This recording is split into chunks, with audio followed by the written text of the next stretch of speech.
Plastic neon membership card, name half smashed from my back pocket. Bell on the door goes ding every time I clock in. I love it. Dust on the cardboard standees, sun-faded heroes on the wall. The stickers say be kind, rewind like it's some sacred law. Welcome to Rewind Paradise. Every bad movie priced just right. Shelf after shelf of beautiful trash. We got monsters, ninjas, rubber masks. Grab your popcorn and lose your pride. This whole store is my joyride. If it bombed at the multiplex, it found a home right here instead.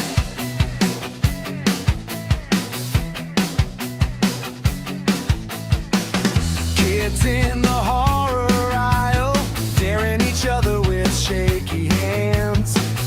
Dads in the action section, arguing over which sequel's the man.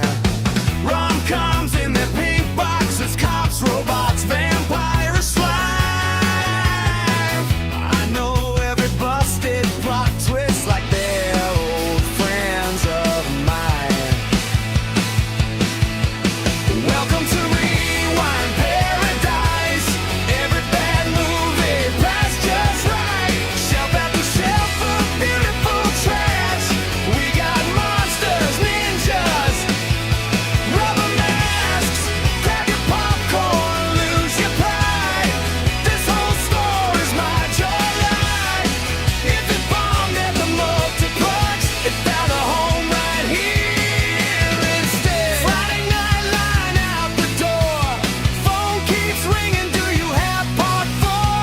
Late fee ledger pen in my teeth. I'm the clerk, the critic, the priest. Oh yeah. For 90 minutes at a time, you can trade your life for mine. Pick a box, take a chance. This is where bad movies dance. Welcome to Rewind Paradise. Every bad movie priced just right. Shelf after shelf of beautiful trash. We got monsters, ninjas, rubber masks. Grab your popcorn, lose your pride. This whole store is my joyride. If the world forgot they exist, I'll keep them spinning in this little brick box of bliss.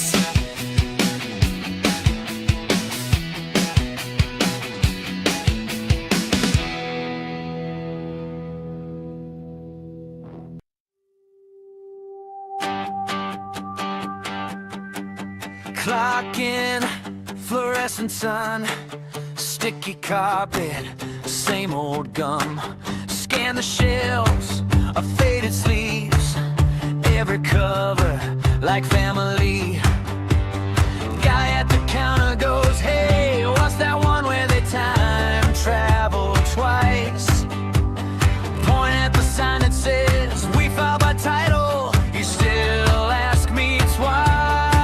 Be kind, rewind my life, spool me back to Friday night, when all I wanted was a ticket line, not your late fees and your fragile pride. Be kind, rewind my brain, fast forward through the dumb complaints. If you're looking for the plot line, it's stuck inside a VHS shrine.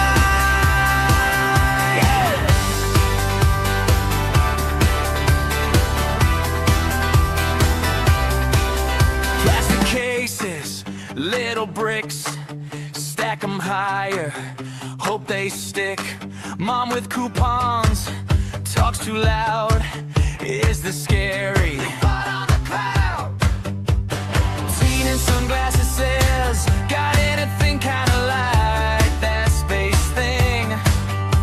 You're holding it in your hand, but I smile and scan. I should get a medal for patience. Be kind, rewind my life, spool me back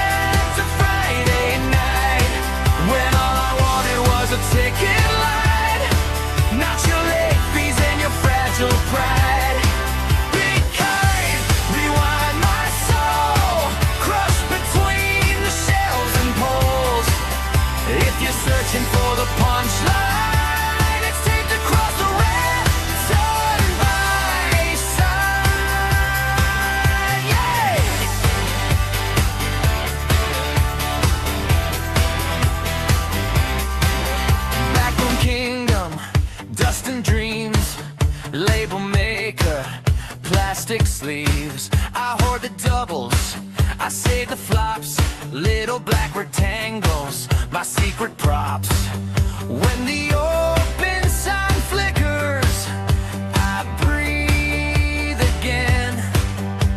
Stack my treasures like old best friends. Be kind, rewind my life, spool me back to Friday night, when we believed that stories stayed on tape, not sprayed across a glowing page. Be kind, rewind this shift, stuck on pause, I need a lift. If my happy ever after's anywhere inside, it's hiding in a VHS shrine. Hey! Hey!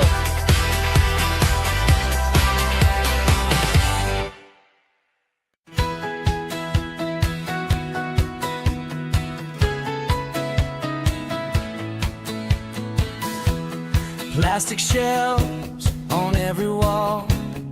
Friday night, we're in the hall. Thumb on the box, read every line. Cover art louder than the lights inside. New release, rack like a treasure chest. One copy left, hope for the best. Clutching tickets, made of cardboard dreams. Candy in your hand, whole life on the screen. Be kind, rewind my heart, spin it back to where we start. In the aisle of faded posters, I found a home. From the A-list hits to those so bad they glow, you stack those stories in my soul. Every checkout beat, another world unfolds. Be kind, rewind my heart, teach me how to love through every part.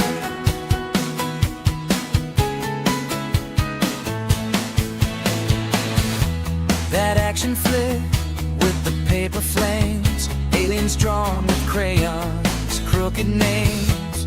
We laughed so hard at the awful fight, cooted every line for the rest of the night. Then you slipped in some black and white, said trust me kid, this one changed my life. I saw the credits roll, felt something new, like the world got big and it fit in that room. Be kind, rewind my heart, spin it back to where we start. In the aisle of faded posters, I found a home. From the A-list hits to those so bad they glow, you stack those stories in my soul. Every checkout beat, another world unfolds. Be kind, rewind my heart, teach me how to love through every part.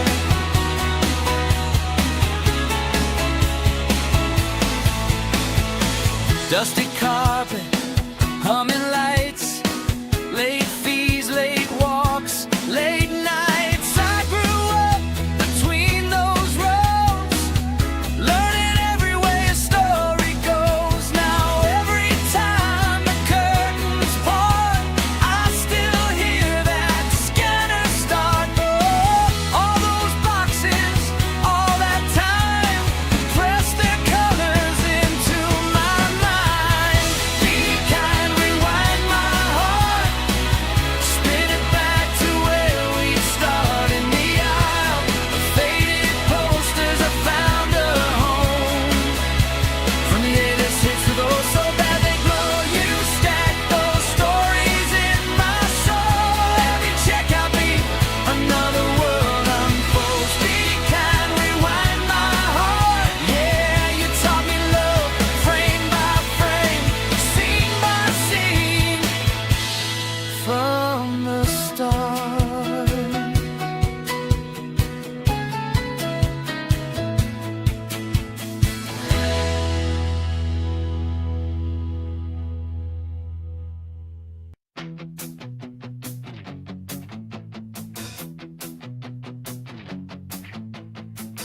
Plastic neon membership card, name half smashed from my back pocket.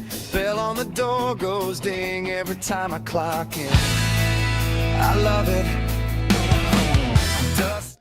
Hello, darlings. How are you all doing this evening? There's so many people here. I don't think I've ever had this many people watching. I'm so excited. Well, except when I was doing Skyrim. AC Master, Geltos, Jay, Megan, Marcus, Waddles. Who else is here? Jace, Gloomy, and is there anybody else? I don't know why I'm talking like Katharine Hepburn. Hello, everyone. Squishy! Hey, I'm glad you made it. Thank you for being here. All right, let me get a little caught up on chat here. Hello, everyone. Good to see you all. Thank you for being here and helping me run my video store. Our video store. We're running it together. Let's see. Rhubarb. Oh, howdy-ho! Howdy-ho, everyone. Rhubarb beer. I saw your post about that on Discord earlier today. I'm a little jealous. I'm not really big on sour beers. I'm not a big fan of those, but I think if it used rhubarb as its tart element, I would probably really like it. Because so many of them just taste artificially sour, but that sounds like it would taste naturally sour.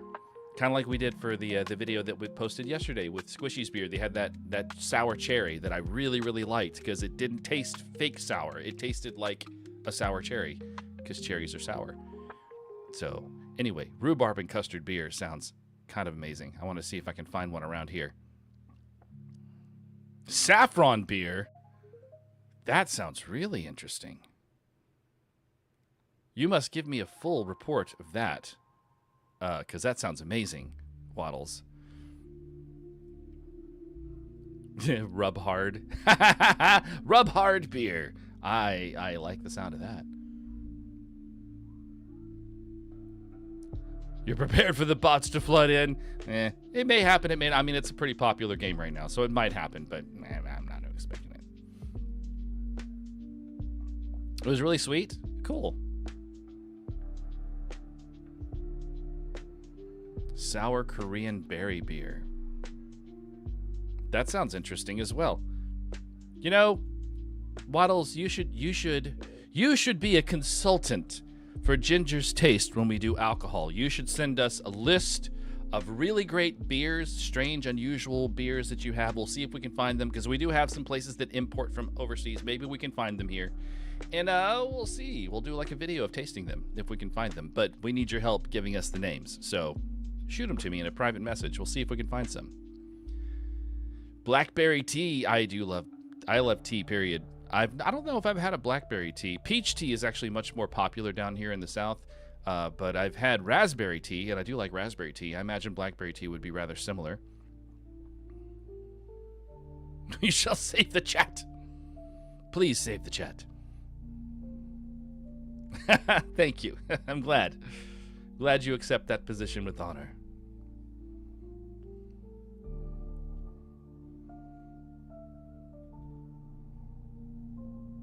Oh, yeah. You missed it, Glenn. We had a spammer join the Discord server. Well, actually, I don't think they joined. I think somebody's account got hacked. Because it was somebody, it was a name I recognized when I saw, like, because I still have the notifications on my phone. All the messages were gone, but I had the notifications on my phone. And I was like, I know that name. That person joined my server a long time ago, back when I was doing Twitch. So I just think their account got hacked. Green apple tea. That sounds amazing. I will have to find that. I could probably bake that actually.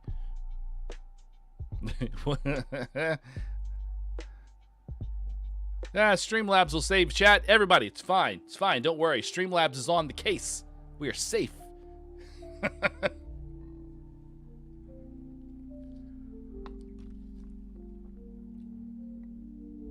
Yeah, I mean that's understandable.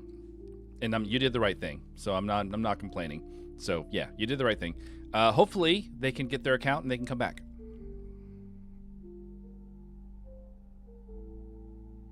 fan art for the channel, girl, do it. Do it. It will make its way onto the channel in some way. I will find a way to incorporate them. Okay. Well, guys, we've got a video store to run. And we have some fun I have some fun ideas planned. I played around with Gemini because I have access to the full version of Gemini because of my YouTube account and everything. You know, I have the big Google thing. Anyway, I was playing around with Gemini and I found that I could give it the name of the movie, let it know that it's not a real movie, of course, give the name of the movie, and then what type of movie it is, and whether it was good or bad or old, like all the different like things that it has in there, and ask it to give me a synopsis. And the synopsis that it gave me sometimes were just absolutely amazingly weird and hilarious. And then I asked it to make movie posters for them also, which it did, and it was kind of amazing. So we can do that as well. I've got it open in the background, so we can just switch over to it and we can check that out. And yeah, so that will be a lot of fun. So let's get started with Retro Rewind.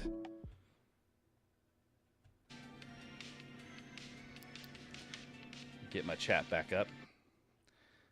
All right, so Patty's Rewind. We have currently 136 movies, and we're currently level 6. It's day 10, and we just got our first employee. I have no idea if this employee is going to work out because he did not have any sort of... Okay, what is happening? Keyboard? Okay, we're good. Oh, her. Sorry, it's a her. My first employee in my other game was a guy. You feel tired to get today over with? All right, well, you just keep working returns, girl. You'll be fine. I'm going to go see if there's anything that we can buy from the market. We can get 10 random horror movies. What's our horror shelf looking like? What do our shelves look like? I should probably look at that first. Oh, we have a lot, actually. I forgot. All right, so we have... Horror is almost full, but we can probably turn this into a horror shelf. Like that. And then I'll go get those 10 random horrors. And that will give us some additional movies we can rent.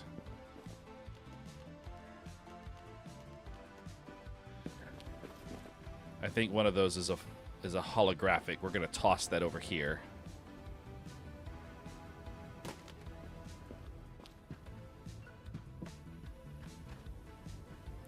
Over here on the shelf. 1, 2, 3, 4, 5, 6, 7, 8, 9. All right. It's a bit more selection. Why is this on the floor? Girl, what are you doing? You're working...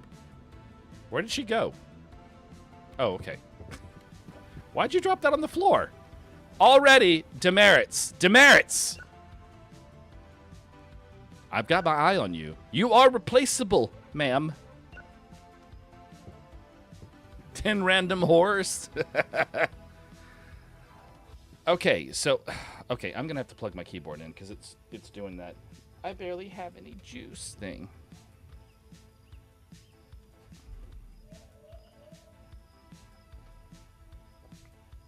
All right, are we... Go away. Are we okay now? Yes, I think we're okay. Oh, that was a broken video. What'd we lose? We lost a drama. Poetry is dead. Oh, it's a new release. Bah. Poetry is dead. Okay, so what's this holographic movie? What was the name of this one? It says horror intended to veto accent. Okay, so The Night of the Weightlifter Zombie. This is a movie. It's a horror. No additional distinctions. Let's find out. I'm curious. Oh, I should pause the game first. I don't want the day to get away from me. Okay. If there was a movie, a horror movie called The Night of the Weightlifter Zombie. What would a plot synopsis be? Oh, synopsis be.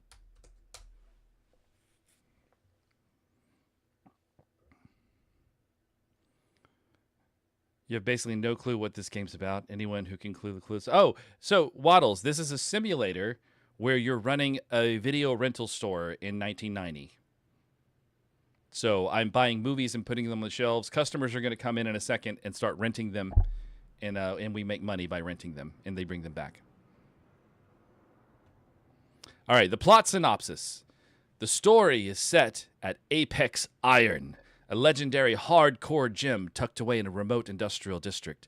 It's the night before the Colossus Classic, and the gym's owner, a disgraced chemist named Victor, has been secretly testing a proprietary experimental pre-workout supplement called PRX.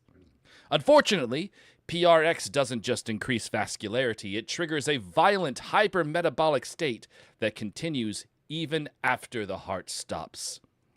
The incitement? When a massive powerlifter named Big Mac offers a massive heart attack mid-squat, suffers. Yeah, here, have a giant heart attack. No.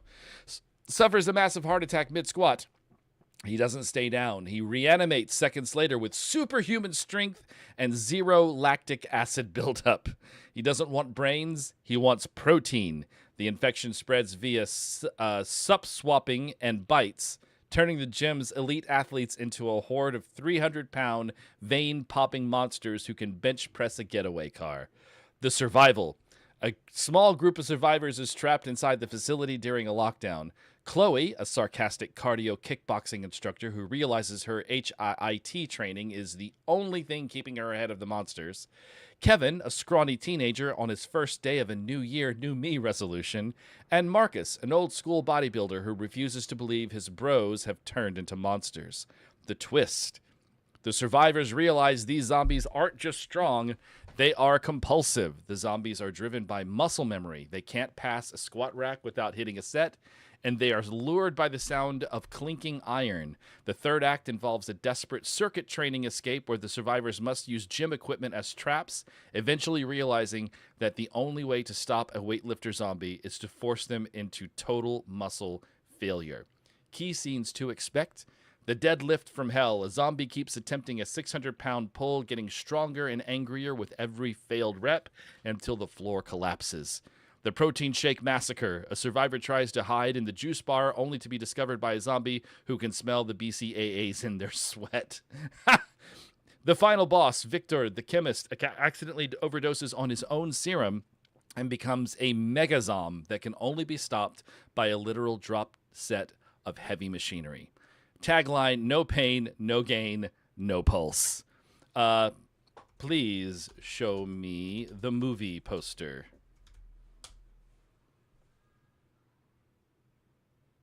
Your adults are ready.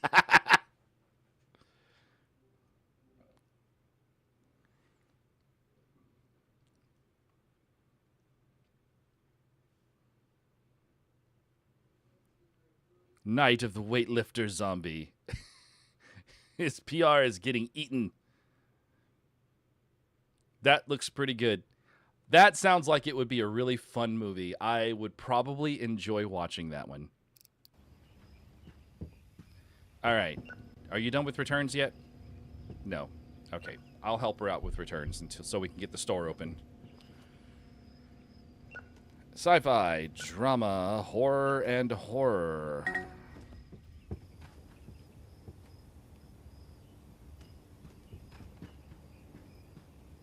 Ah! All right, and no, drama. Where's drama? Drama's over here. Okay. You ready? Let's do this, girl. Let's do this.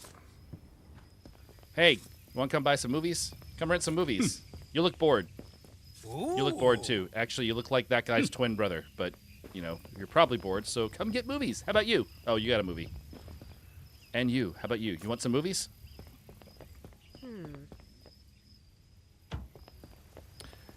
I found a movie outside. Ah! The Doghouse Theater play. All right. I'll do you first. You want to see? You have an action movie to keep you motivated? Sure. Action film. Let's give you that one. Oh. Sorry, didn't mean to run into you there. Phone. Okay. Reserve. The Sculpture is in for a treat for me. Yes. That's an adult film. The Sculpture is in for a treat. Someone actually called in and reserved an adult film. Oh my gosh, what do you want? Oh, you want an adult film as well. My gosh, there's some horny people in this town today.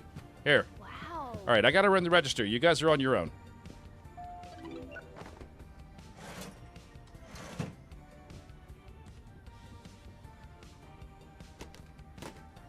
It's a must watch, exactly. I really think that would be a good movie. Yes, you broke my movie. I'm not accusing you of vandalism. I'm accusing you of accidentally breaking the movie. Fine. You know what? Don't come back. I'm revoking your membership. You're not allowed back. I might not even give you your change. But I'm going to because I'm fair. Go. Bye-bye. He'll be back. You have a late fee. A fee for not rewinding? You know what? Back in my day, there was a fee for not rewinding. Well, you know what? You can not come back anymore either. I don't care. I get plenty of customers. Go. Thank you for coming. And she'll be back. They all come back. I'm the only video store in town. What are you talking about? Oh, you want a slushie. Grape slushie.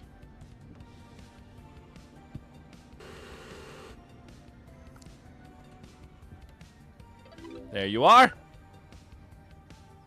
Have a good day.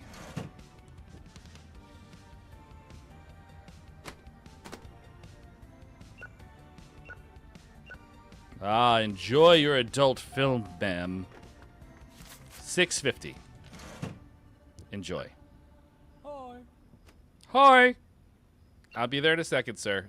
I have 2 people in line. No, 16. And old man, what do you want? Oh, goodness, big spender. Chips and 3 films. 2. All right, what can I help you with? You reserved the copy of the Sculpture. Oh, you're the other pervert in town. There, enjoy, sir. All right, it is. I have $697. We have a bit of a lull.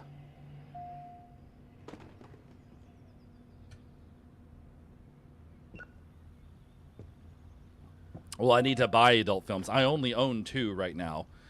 The only way you can get them, there's 2 ways you can get adult films in this game. You can buy them from the guy in the alleyway, or you can buy them on the black market. But to buy them on the black market, you have to know their SKU. And the only way you get a SKU is if you actually own a copy of the movie. So I suppose I could probably look online and find them if I wanted to. Yes, we have that reserved for you. Here you are, ma'am. Enjoy. Yeah, damaged. You broke one of my tapes. It's fine. It's okay. It's okay. It happens to all of us. I mean, it's never happened to me, but that's what I'm supposed to say to make you feel better about your clumsiness. The neighbor Night Stalker. Organ power-up. All right, you have a late fee. You lost your goldfish, and the movies were last thing on your mind. Your family emergency was losing a goldfish.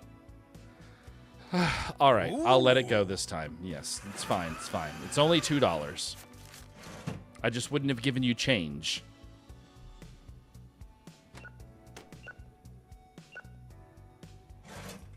$0. All right, off you pop. All right, I need to get another one of these shelves so that I can put that movie that we got in a decorative case.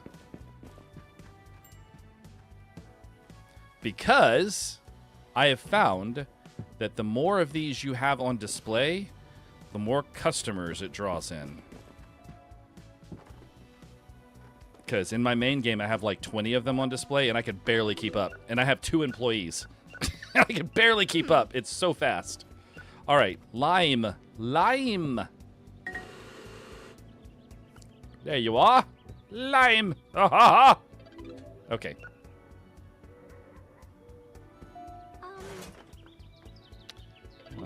One, 2, 50, 75. Yes, yes. Rain Woman. Yes, we have it in. Yes, we do. We have 2 copies left. You're very lucky. In the future, there's a new release rack right over there with the words new releases. So if you're coming in looking for a new release, go to the rack that says new release. But it's fine. I'll just ring you up.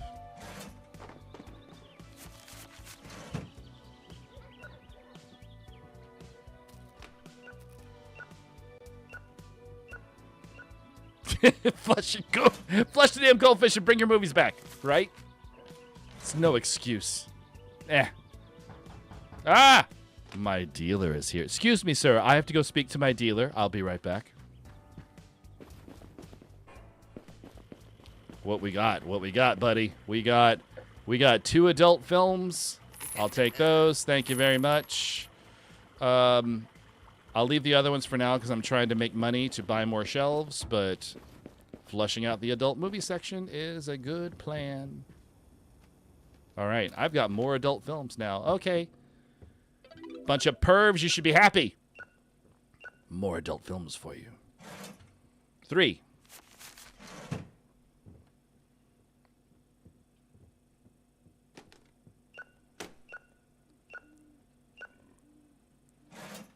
Four.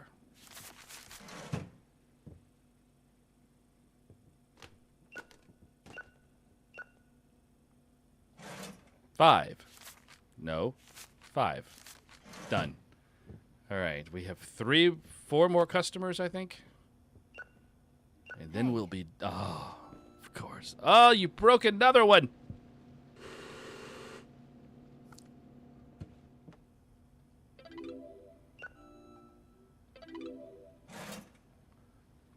$8.75. That's a weird amount. There you are.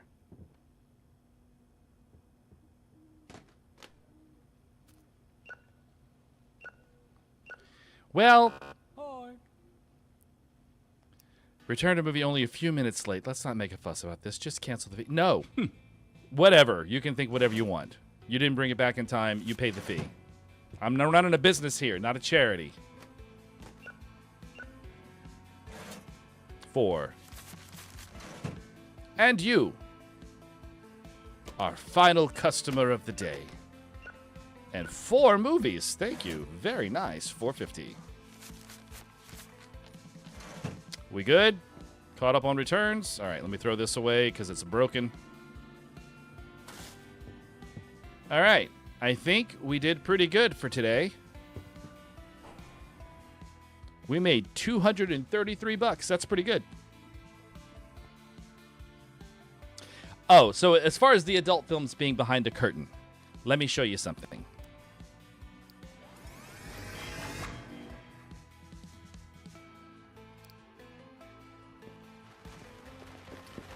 So, oh, it's raining. When it's raining, we get a lot of customers. So this map is the expansions that we can buy for the shop. This little room over here is separated away from the rest of the rooms with a little, like, saloon door. So that's kind of where you're supposed to put the adult films, but I have to save up to be able to get that. So that's where they're eventually going to be. But until then, they're just out in the open. In fact, in my other game, I had them across the aisle from the children's movies, which to me was very, very funny. Maybe not to the customers, but I don't really care what they think.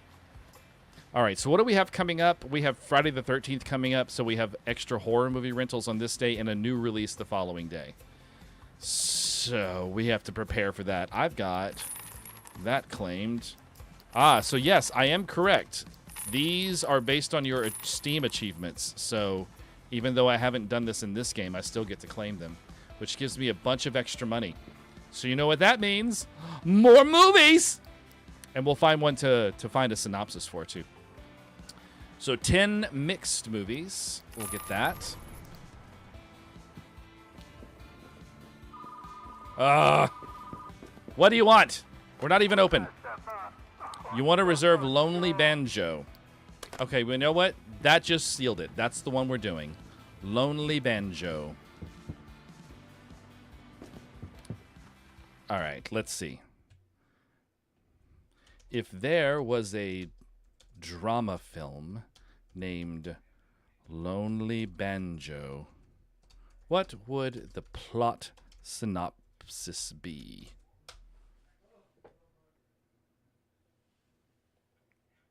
Well, I mean, children actually don't come into the store, but you just have children's movies.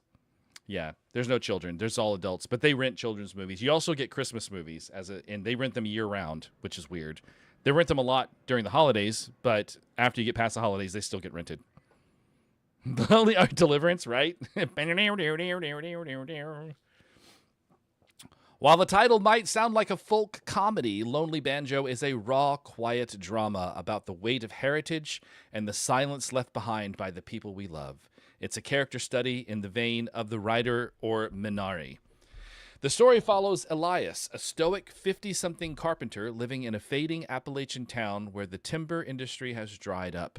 Elias hasn't spoken a word to anyone other than what is strictly necessary for work, since his daughter Sarah passed away 2 years ago.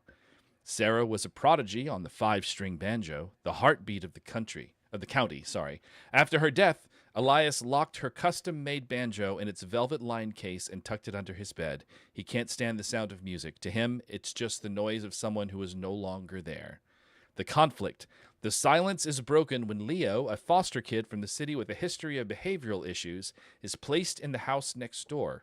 After Leo is caught trying to break into Elias's workshop to steal tools, the local judge, an old friend of Elias, sentences the boy to a summer of community restitution under Elias's supervision. Leo is loud, restless, and deeply lonely. While cleaning out Elias's shed, he discovers an old, discarded banjo neck. Despite Elias's gruff warnings to stay away from the music, Leo becomes obsessed with the instrument, seeing it as a way to find a voice he's never had. Their turning point. Elias catches Leo trying to play the broken instrument with fishing line. Instead of anger, Elias feels a painful crack in his own emotional armor. He realizes that by burying the music, he is letting the memory of his daughter rot. He makes a deal. He will teach Leo how to properly build and restring a banjo in exchange for Leo helping him finish a final massive carpentry project. The film culminates at the town's annual Heritage Jam. Cha-ching! Thank you for the donation, Glenn. Love you. Thank you so much. That's very sweet. And that'll definitely move you up the leaderboard. Heart. Let's see. The film culminates in the town's annual Heritage Jam. Leo wants to play, but he's terrified. Elias must make a choice, continue to project his grief in the shadows or step onto the porch with his daughter's banjo and provide the rhythmic claw hammer backing that Leo needs to get through his first song. The soundscape. The film uses a diegetic score, meaning the only music we hear is what is played on screen. The first hour is remarkably quiet, making the eventual sound of the banjo feel like a thunderclap. Themes, the burden of legacy, the different ways men process grief, and the idea that broken things, both instruments and people, can still produce something beautiful. Tagline, some songs are too heavy to sing alone. That sounds like a really, really good film, actually. So let's see. What would the poster look like? Show me the poster for this film.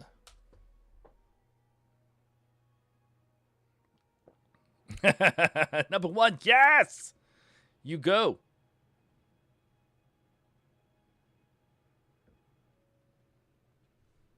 Here's some nanners for you. Lonely Banjo. It's Lonely, Lonely Banjo. So, I don't know. That sounds like a damn good movie, actually. I would say that would almost be Oscar material. If it was written right. What do you guys think? I thought it sounded good.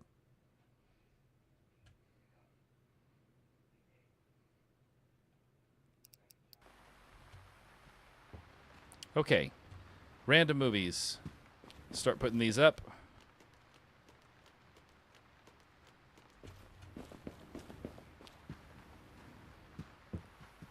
Horror. Horror. Drama. Horror. Horror. Action. Horror. Oh my god. I'm going to go back and forth. Okay. Action. Drama. Action. Action. All right. We're good. Do you need some help there? You're a bit slow. I would normally be done by now. No, I wouldn't be. Yeah, very similar types of Dog's Purpose. You're right. Kind of similar themes.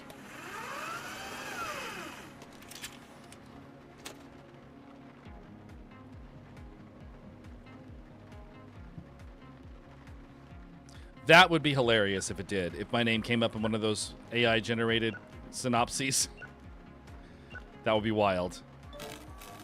No! Why are they breaking my tapes? All right.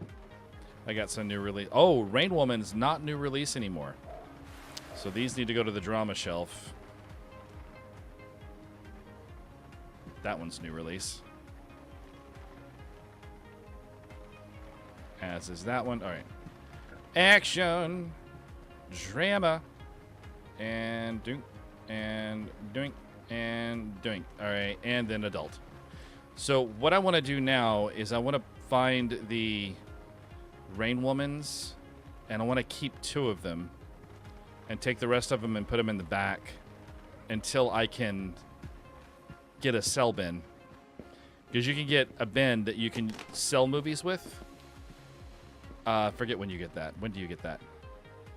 Do. It's in equipment right there. Level 10. Once I get to level 10, I can start selling them, and that will make my life way easier. Are you done? Yes, we're done. Let's open.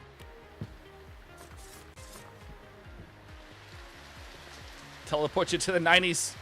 We're there, bud. If I had some of my old clothes and fit into them, I'd put them on right now. Ooh. Long since outgrew my 90s clothes, though. I'm too fat now. Hey, where you going? Oh, you're not interested. How about... Oh, you guys are all going in, so yeah, you're good. How about you? Movies? It's a rainy day. Perfect day for movies. Yes? Lonely Banjo. Girl, it sounds amazing. I think I might let her run the register today. But I'm going to let her finish these returns first. Come back here. Oh my god. Yes. Is this Neon Lane's bolt? No. Wrong number. Hey. Yes. You reserve the copy if he waits for the puppet. Well, now you don't have to wait for the film. It's here. Hey. Hey. Oh, put that one movie back. Okay. I want you to work the register. I'll do returns and answer questions. It's easier to do that and pay attention to chat. It's running the register is too busy. Hey, Tuna! What's up, bud?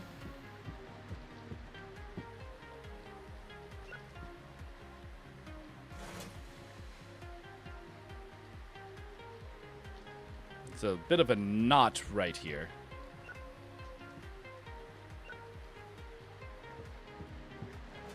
All right, I'm gonna go pass out some flyers, I guess. Hey, come get some movies. It's a rainy day. It's perfect. Don't give me a sigh. What else are you going to do today? I guess walk around without an umbrella, because that's what everyone does here. You don't have time? What are you in such a hurry for? I literally had that exact shirt in the 90s. Ooh. Yay! We got a customer. There you are. There you are. No, nobody wants to come in. It's okay. We'll be fine. It's a rainy day. We usually have more rentals on rainy days.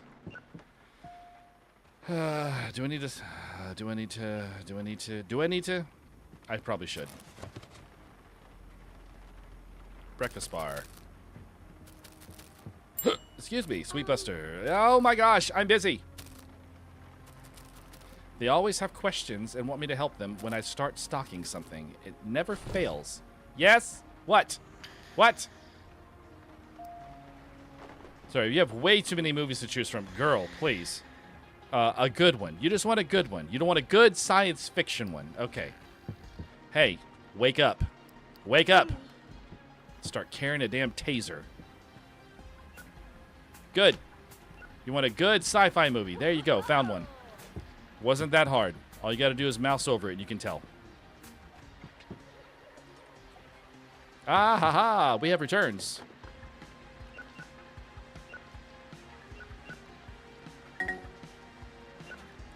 All right, let me throw my Rain Woman back here. Yoink.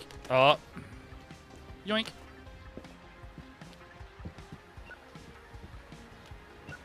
Okay, horrors. And sci-fi and drama. Drama, sci-fi. Okay, we're done. Returns are done. No, they're not. There's one more. I lied. Oh, okay. It needs to be rewound. Actually, no. What I found out, Tuna, is I found out that all employees have a chance of falling asleep at work. There's actually an employee trait called energetic that keeps them from falling asleep, so they'll never do it. None of my employees have that trait, unfortunately, in either this one or the other game. So they're always falling asleep.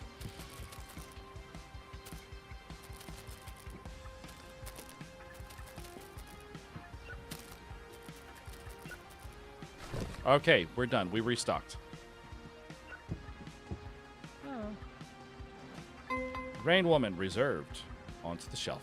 Yes. Action movies. All right. Oh, ow. Okay, sorry. I thought somebody pushed me into the shelf. That was weird. Is my store haunted? With my luck, it would be.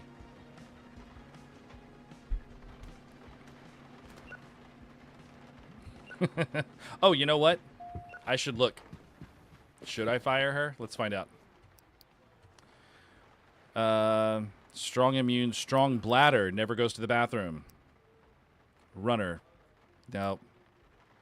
See, the one we're really looking for, like, if you can find an employee that's fast at both, or at least fast and average, you know, fast at one and average at the other, but if their trait is loyal, they'll never ask for a raise. That's the best kind of employee, because eventually she's going to start costing me more and more money. Rain Woman, yes, I have it for you. There you are. Wow. But unfortunately, the employees today kind of suck, so we'll keep her for now. You hear that? You get to keep your job for one more day. One more day. Okay, go back to work. Oh, the pervs have returned their films.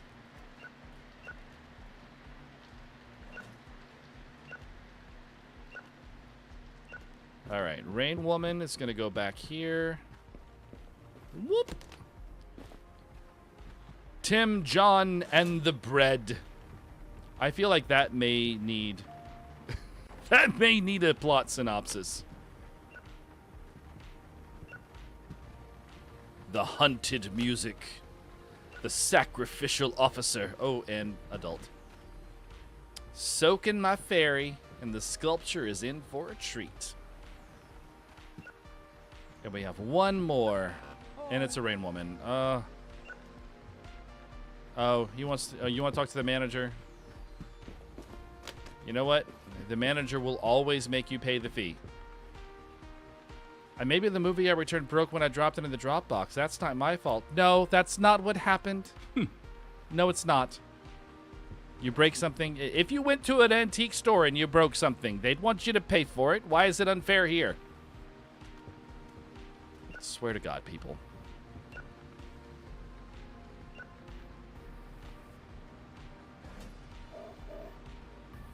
Nah, it can stay there. I'll eventually get, like, there'll be another new release soon. I'll probably replace one of them then.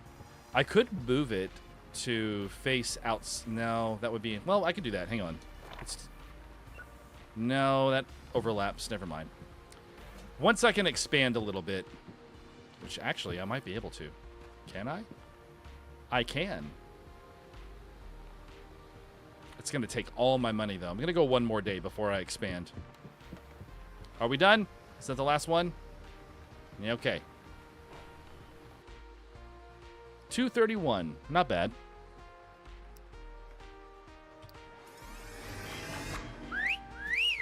Romance! We've unlocked a new movie genre.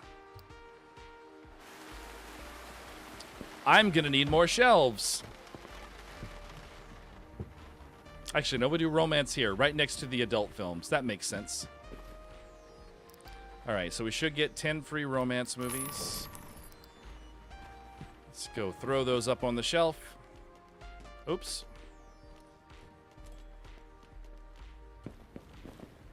A Song for My Bread. Boink, boink, boink, boink, boink, boink, boink, boink, boink, boink. Okay, what are these? A Song for My Bread. Can the Dynamite Feel Me? Love's Last Melodies for Her Performer.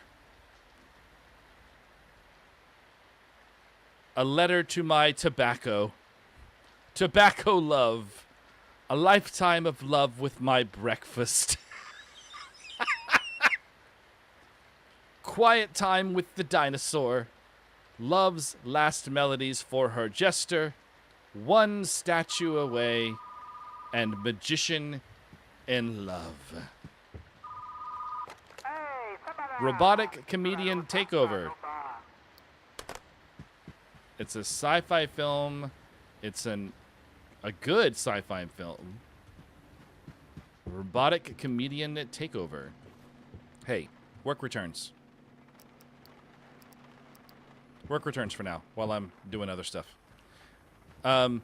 So what should we synopsize today, guys? Do you want to do one of the new romance ones, or do you want to do one of the other ones? Your nickname was Bread for 8 years?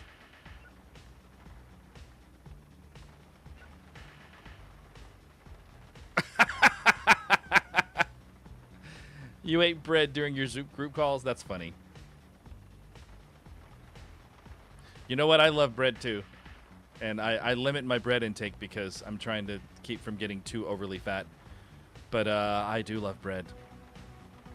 Tobacco Love? All right, let's do Tobacco Love. What was it? It was a romance film, and it was just a basic romance film. Okay. If there was a film called Tobacco Love, what would a romance film. A romance film called Tobacco Love. What would the plot synopsis be? Synopsis? Synopsis. There we go. Nope, that's psyopsis. Synopsis. There we go.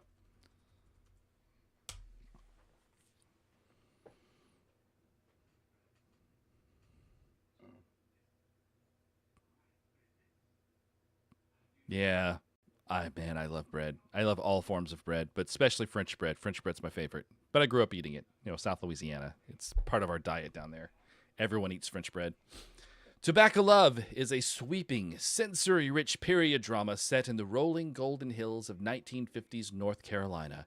It's a story about the friction between tradition and the changing winds of the modern world, told through the lens of a forbidden summer romance. The plot synopsis. Juliana Vance is the poised but restless daughter of a wealthy tobacco tycoon, destined to marry a textile heir and solidify her family's social standing. She spends her days in white gloves, feeling like a specimen under glass in her father's sprawling manor. Everything changes when Cade Miller, a rough-edged itinerant farmhand with a mysterious past, arrives for the harvest season.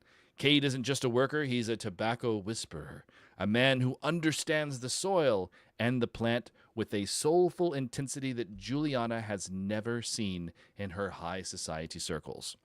The Spark.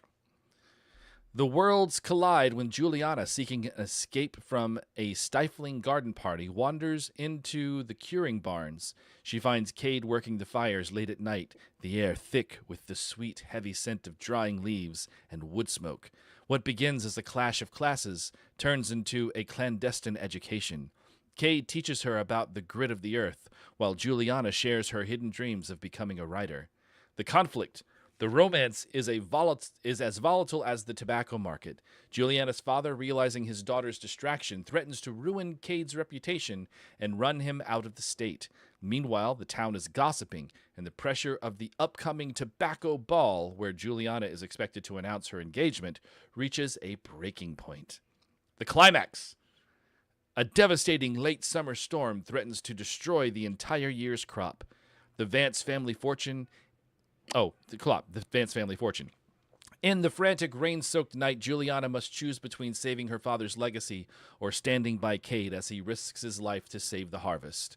The film ends not with a grand wedding, but with a quiet, bittersweet departure at a bus station, leaving them both changed by a love that was as intense and fleeting as the harvest moon. Cinematic aesthetic. The palette, deep ambers, burnt oranges, and dusty gold. The film is shot with a warm, grainy haze to mimic the humid southern air. The scent of the screen. The film leans heavily on sensory details, the sound of the cicadas, the sticky residue of tobacco resin on hands, and the flickering glow of the curing barns at midnight. Some fires burn, others cure. Would you like me to generate a poster? Yes. Please generate a poster.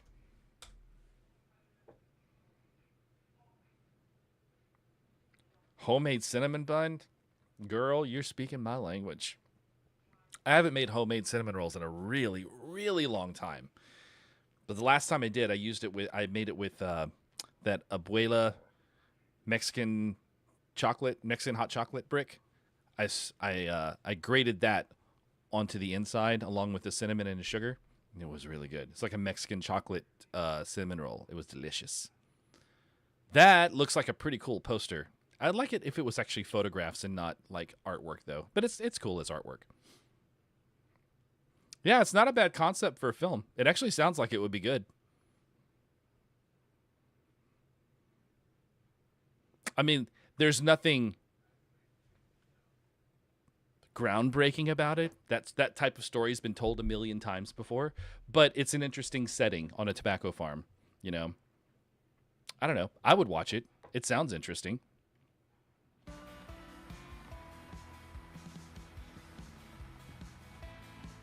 Are you done with returns? All right. I want you to work the register. Thank you. Let's go ahead and open up.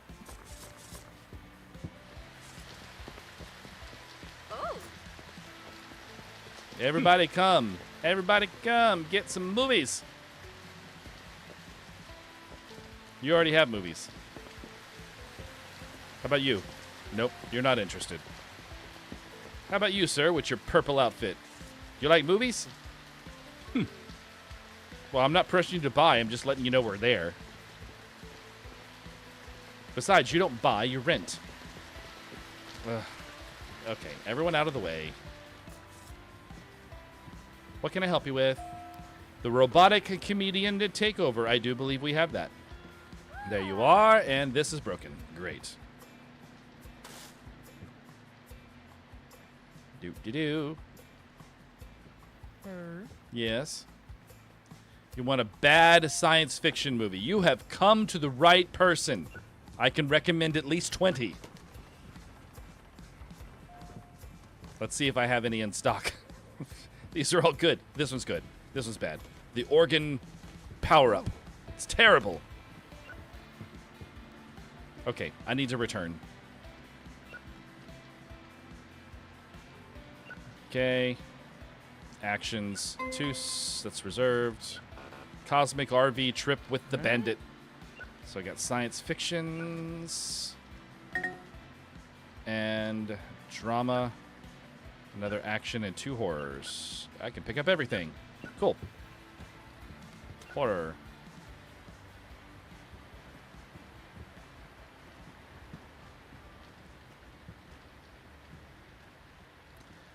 One small, very small thing that I would change if I could put a bug in the ear of the developer of this game is to make it so that when you pick up movies, it automatically puts them in order of type. So if I'm holding a drama movie and I go to put the drama movie on the shelf, the next movie that comes up from my inventory is one of the drama movies until I'm out of dramas, and then it goes to the next category. It would make restocking much easier. That's really one of my only complaints about this game is that seems a little clunky. I wish it was more organized as far as like how you got stuff out of your inventory. I'm going to buy 2 more shelves because I've got a spot for them right there.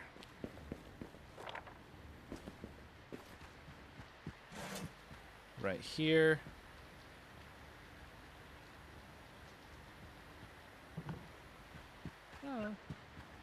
Nah. And then right here. You know, we should decide on the look for our shelves, too. We haven't done that yet. Oh, yes. Poetry is dead. Do I have a copy? Sure. Okay, yeah, you're lucky. We had 3. What should our shelves look like? We can go real classy with wood. We can go kind of lit with fluorescent lights, which is kind of interesting. We can go like rounded, like very sci-fi. We can go this really pointed at the top, or we could do the default.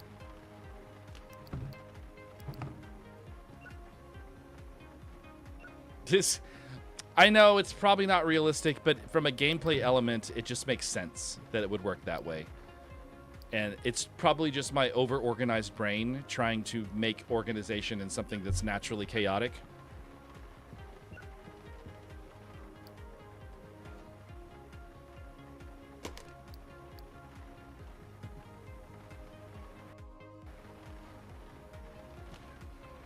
Let's see.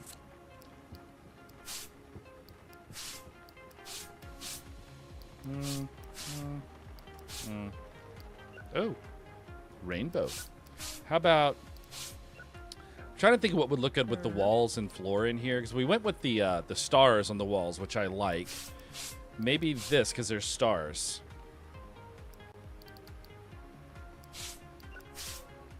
And then... do we have a dark blue to match the walls? No, we don't. We have an orange, though, and there's orange on the walls. I don't know. What do you guys think of that? I kind of like that. For the look of the shelves. Yes. What you need? Cosmic RV trip with the Bandit. Of course it's available. Are you kidding? There you go. Who the fuck would watch that? Anyway.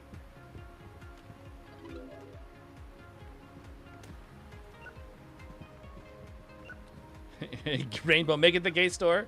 You want to be the rainbow? We can do the rainbow.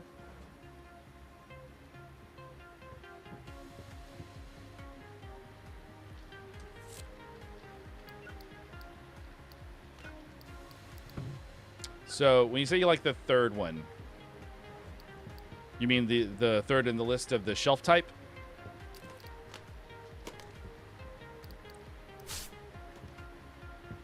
All right, so we have third shelf type and rainbow. That's currently what we're going with. And I was going to go with the, was it the orange? And rainbow.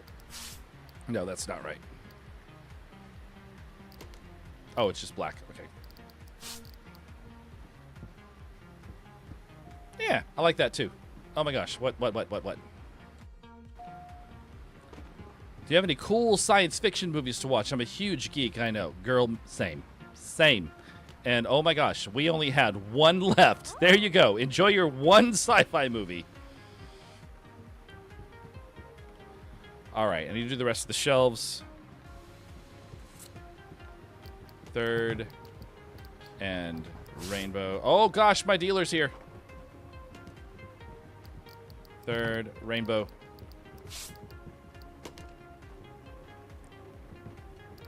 Third, rainbow. Third rainbow. Ah. Third rainbow. Third rainbow.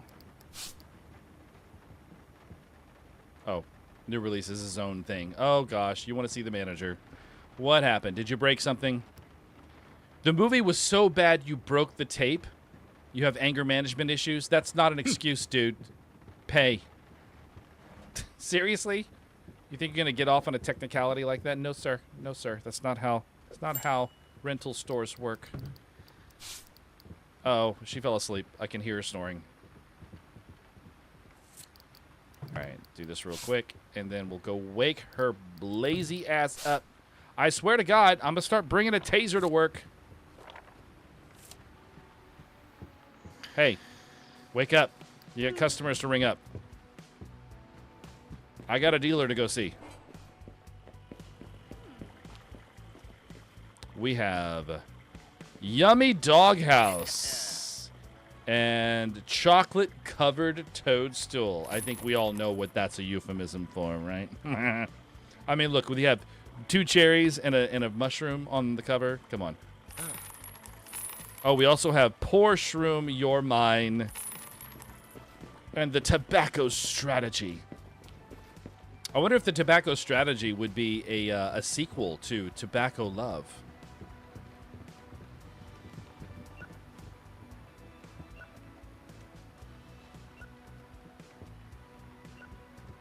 Okay. I got returns. Oh my gosh. Closer to my rooster. Atomic Infection, the King's Visitor. Family Stranger Drama, which just sounds like a very generic movie title that doesn't really tell you anything. Reserved.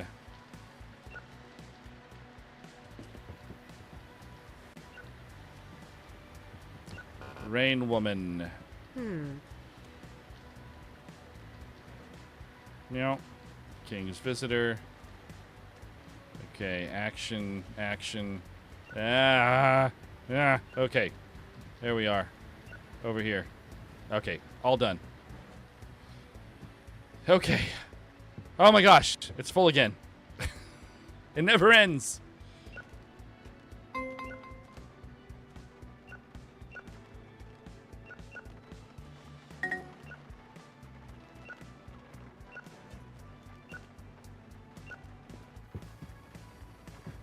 All right, on the shelf. And you over here on this shelf. And then you. The Troll Executioner. What is that? The frying pan lurking in the field. What is... Bathroom Carnage, Kill the Plant? Okay, so this one is old and it has bad reviews, so that we should do that one next, I think.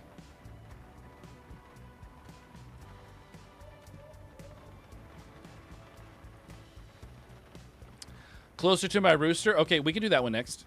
That one is funny, too. I just happened to see that one when I put it on the shelf, so we'll do those two as the next two. You go in here and wait. Are we done? Yes, we're done. $2.95. We're making more and more money every day. More and more. And I think we have a new release today, don't we? Friday. Oh, it's tomorrow. Today's horror day. So I should see if we have some extra horror movies. Let's see. Market, random mix. No. Okay, so let's see. Horror. Do we have any horror? Horror. Oh, that was an action. Okay. Okay. We got some extra horror. Oh, gosh. You're calling in sick, aren't you? Oh, no. You want a $4 stuff? Fine. Fine. You know what? Hang on. Complaint handler, energetic runner, energetic and strong, loyal. But he's slow on checkout. Oh, average. Average on both and loyal and strong bladder. What? What? How much am I paying her currently? 46 a day. Bye. All right. We got a better employee now.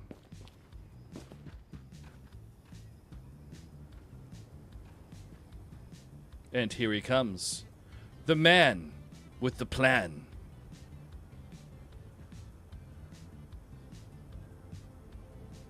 Our new employee, Mark.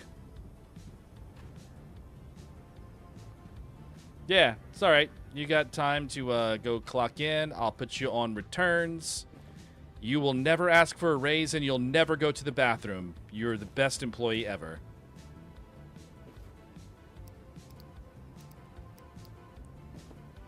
All right. Let's get these on the shelf, and then we'll synopsize Closer to My Rooster. What genre was that?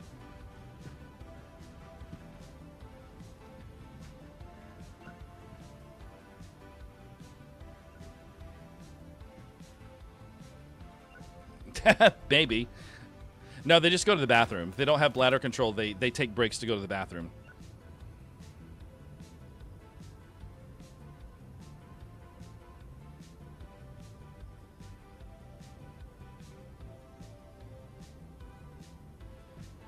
Closer to My Rooster.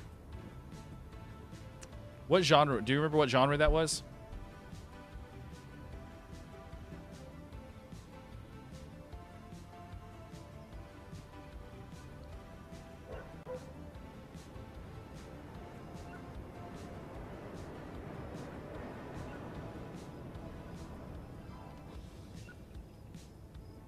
Or was it? Oh, I bet it said romance, right?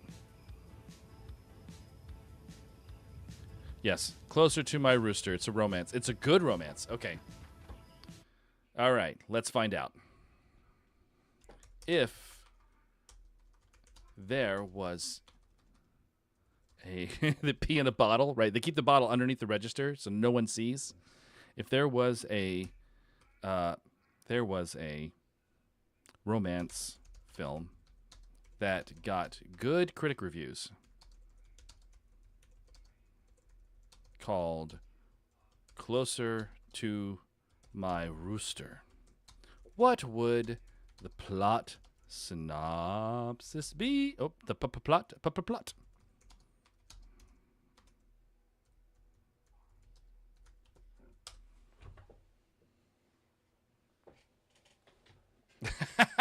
It's gonna rip off that mustache.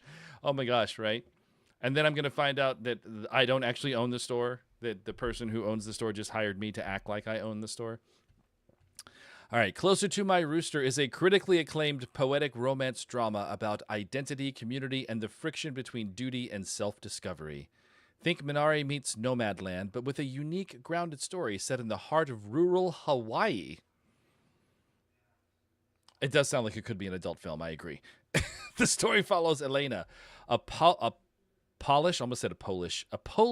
girl. No, but kidding. A polished but spiritually adrift graphic designer from Los Angeles, who, after a sudden personal crisis, unexpectedly inherits her estranged grandmother's small, dilapidated family farm, a small holding in a lush but remote valley of Kauai, Hawaii. I think that's how that's pronounced. I have no idea. The farm isn't just acreage. It's the home of Grandpa, a famously unruly, ancient, and spirited feral rooster who rules the yard. Elena is initially overwhelmed, out of place, and determined to sell the property and return to the grid, the spark. Elena's neighbor is Kalani, a quiet, unassuming local farmer and a respected expert in native Hawaiian agriculture. Kalani doesn't offer easy answers. He only offers to help her fix a fence if she, in turn, helps him with his kalo, or taro harvest. Their partnership is born from necessity, but rooted in a profound difference. She sees the land as an investment. He sees it as an ancestor. Their connection deepens as Kalani gently guides Elena through the practical and spiritual challenges of reclaiming the farm.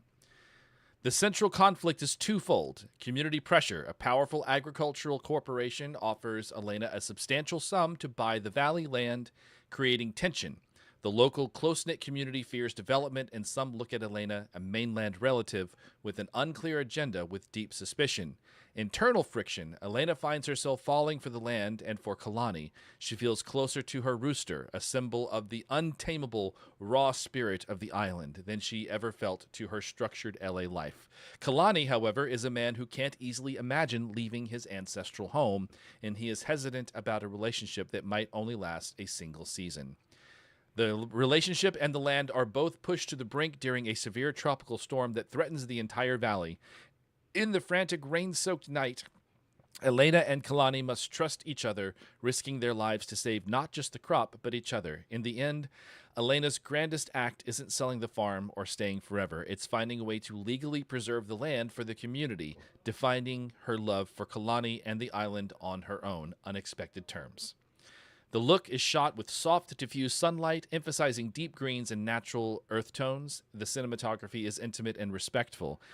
The sound is minimalistic, diegetic score. The music is the sound of the environment, the wind in the ironwood trees, the rain, the distant ocean, and of course, the crowing of the rooster. Critically acclaimed by Variety and IndieWire, a quiet triumph, a masterclass in grounded, poetic storytelling. Show me the movie poster.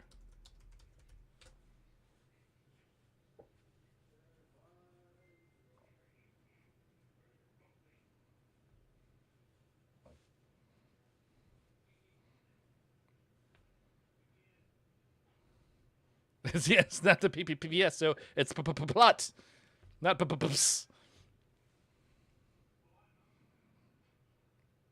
Oh, that's actually a nice picture. That's pretty good. A critically acclaimed winner, a poetic Minari-esque love story, closer to my rooster. Home is where you find yourself.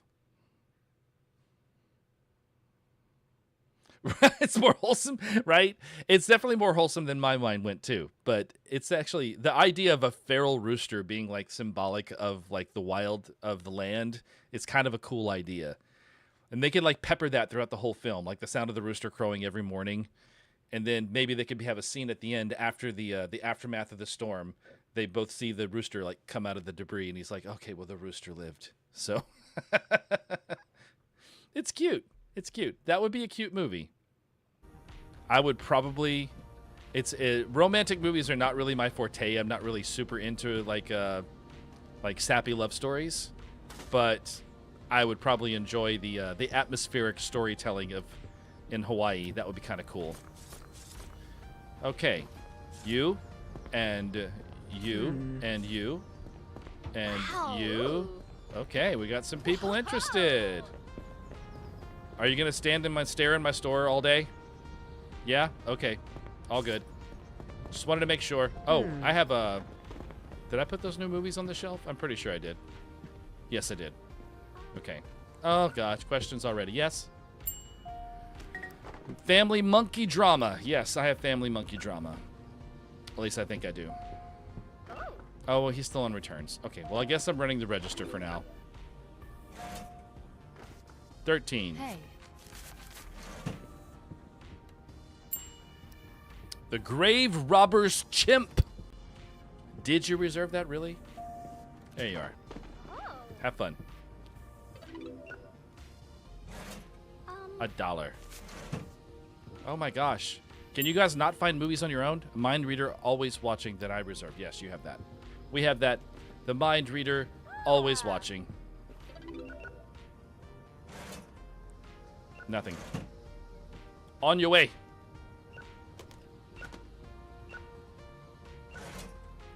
$9. Here they come to snuff the rooster. Man, that was a good song. Oops. Actually, that entire album, Dirt, is such a good album.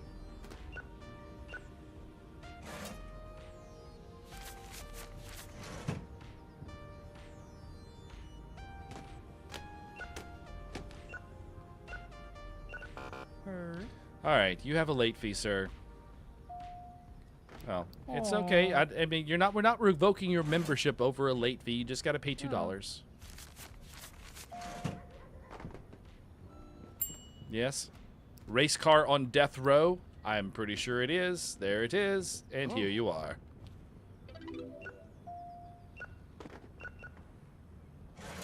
$1. Have a good day.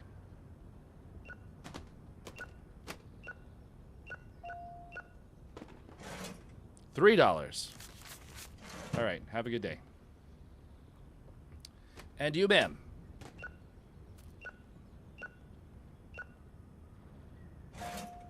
$2.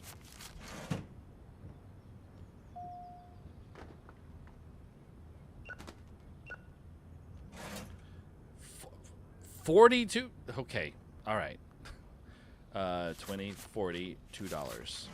I mean, it's fine. I've got unlimited cash in the drawer, but still, that's a lot of change for a movie rental. The perfect movie for horror. You want a bad horror movie. Okay. I'm pretty sure I have those. I mean, in real life, I could probably give you like 20, but here you go.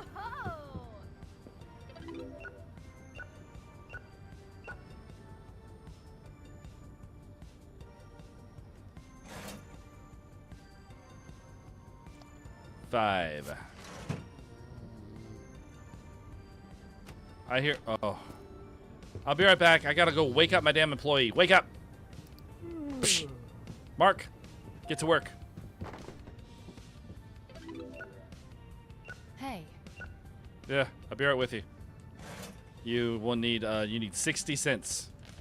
Weird amount. Okay. Yes. Pink neon heart. I believe we do. There you are.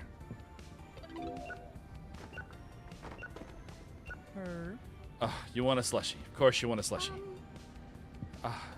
I can't help you just yet. I have to make a slushie. Yes? The neighborhood hitchhiker stalker. The neighborhood hitchhiker stalker. It's like they couldn't decide what they wanted that movie to be. $1.35. There you are.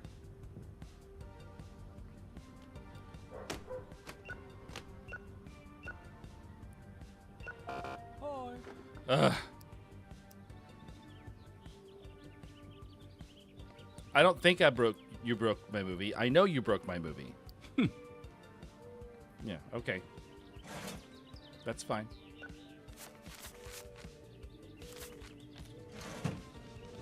Just because you pissed me off, I took really long to make your change.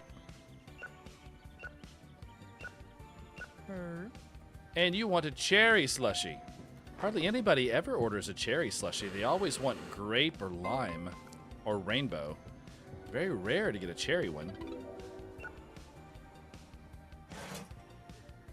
$1.25. My God, this line is endless.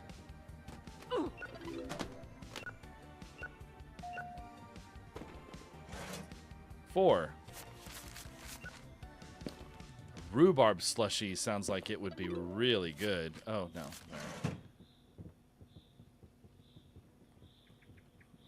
All right.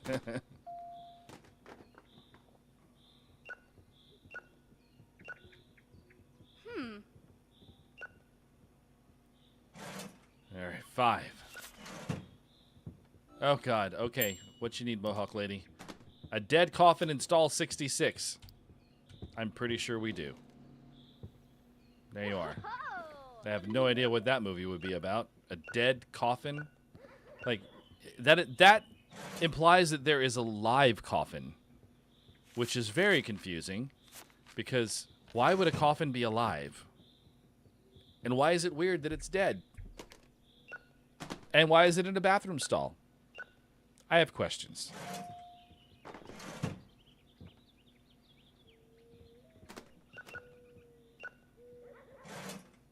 $2.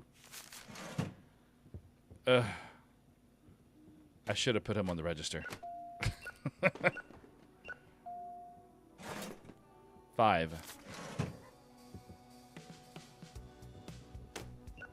Oh. $3.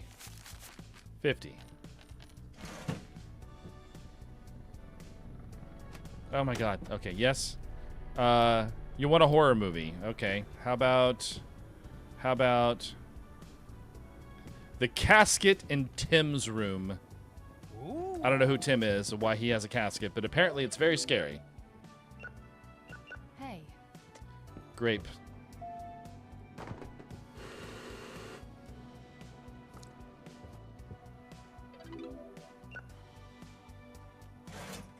$6. 75. Off you pop.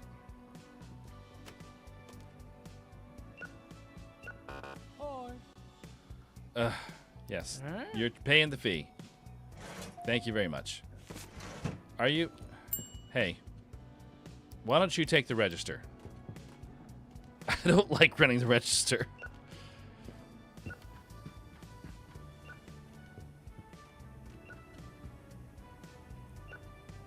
All right. Yes, you take care of the customers.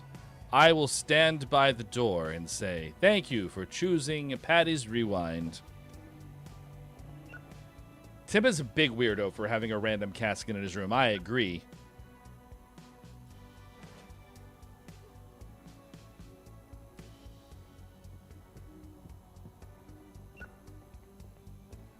Oh, guys, speaking of that, Tuna, and to Tuna also, speaking of that, I got Fallout installed today, and I got it modded, and I did a quick test to make sure the mod was working, and it's working. So tomorrow, I will begin filming my own playthrough of badly translated Fallout 4. It will hit the channel next weekend.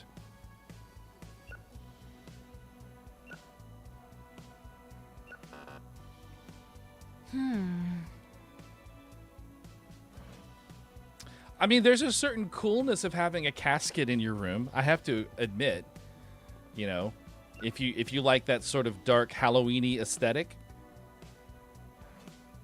that would definitely be a cool thing to have in your room. Why not? Exactly.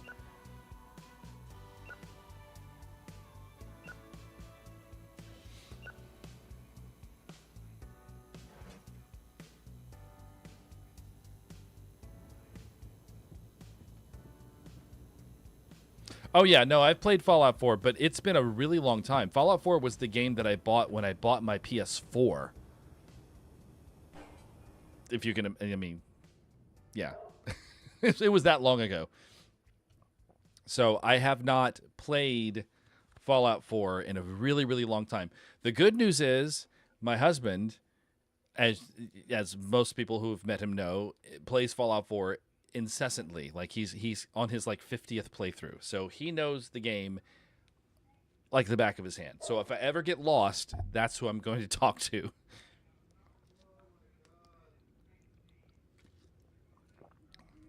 The question is, does one sleep in the casket, or is it just for decoration? And how many toes do you lose stubbing them against the side of it in the middle of the night? As someone who has broken their toe stubbing it in the morning, I can relate. I've got one little tiny casket in my room. Hang on. It's right back here. Did I leave it up there? I might have taken it down. Oh, there it is.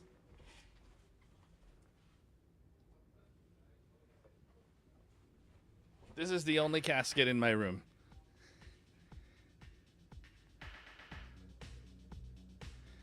And it has pins in it from Witch Hunter Robin.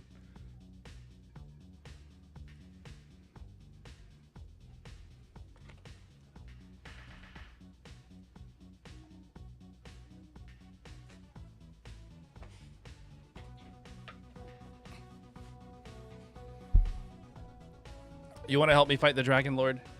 I will need help, I'm sure. I'm gonna try. Oh goodness, excuse me. I'm gonna try to film a video for Dragon Quest tomorrow. But I'm on like a boss, and I think I've leveled a little bit. You know what I do have though, AC? I have the Metal Wing Boomerang. So I can kill metal slimes really easily because it always hits them. So I can level pretty quickly. It's just a matter of them not running away. As long as I can hit them, then I can kill them. New release. The Color Violet. A lovely drama.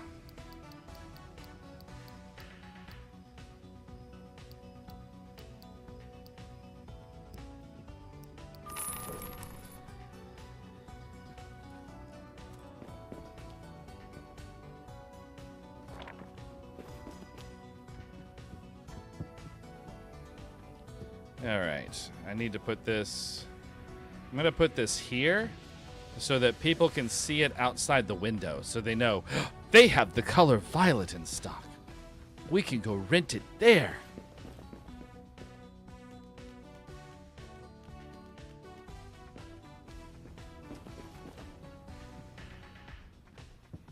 Hello, Jaded. Welcome to the stream, my friend. How are you doing?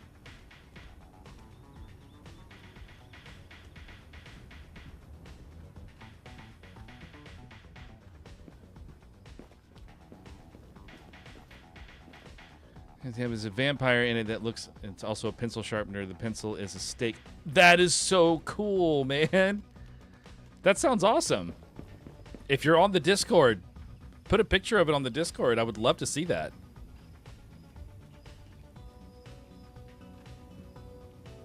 Now see, I used to have an electric pencil sharpener that was a little black cat.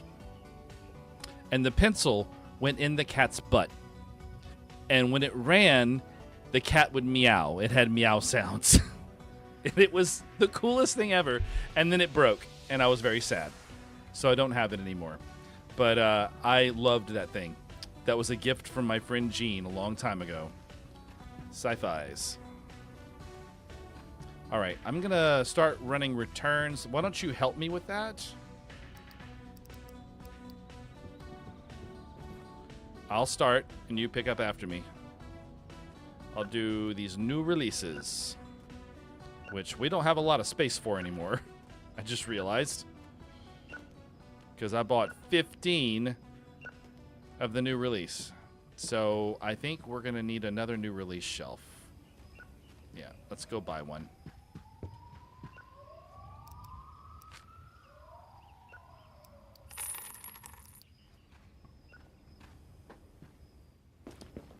I gotta put these down.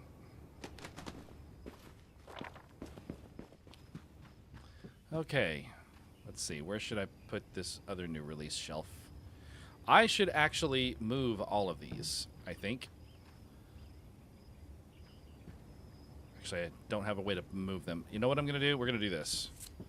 That's not what I wanted to do. I want to do that. Move this over here. I'm gonna move this over here. Against this wall. We'll have new releases over in the back.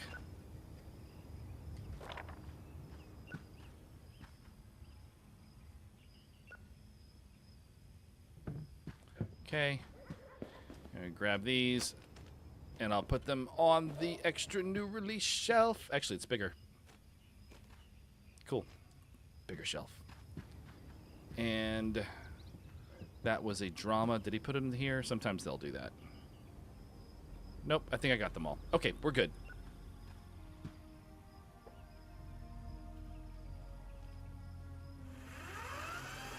Roller rink. Well, we've got roller rink carpet on our walls, wouldn't you say? Although we could change the carpet. Oh my gosh, guys, we could actually do roller rink carpet. What do you think? Oh gosh, that's so busy.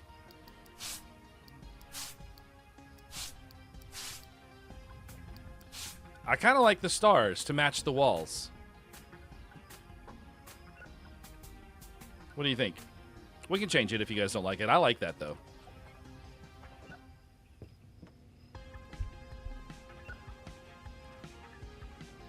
Oh, Jaded. Dude. After my own heart. Do you know how much I love 80s horror films? 70s and 80s horror films are just the absolute best. Rain Woman. Yes, I think we have a copy of Rain Woman in stock. I will drop it in the reserve pile for you. It's so beautiful. Isn't it? It's very nostalgic. I love it.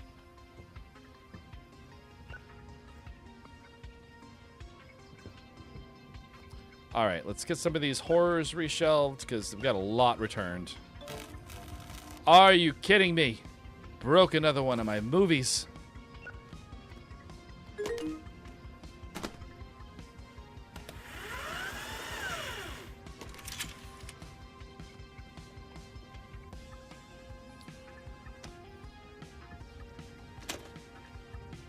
'81 favorite two werewolf movies came out. I don't know what year I would say would be my favorite, but I mean, so many great things came out of the 80s as far as horror goes. That's where Nightmare on Elm Street came from. That's where Friday the 13th came from. I'm not trying to... What are you doing? Oh, my finger's on the wrong buttons. And then, there's also... Like, in fact, I just went through, like, earlier this week, somebody, I forget who mentioned it. Somebody mentioned it, or maybe I was just thinking about a conversation I had with someone about it.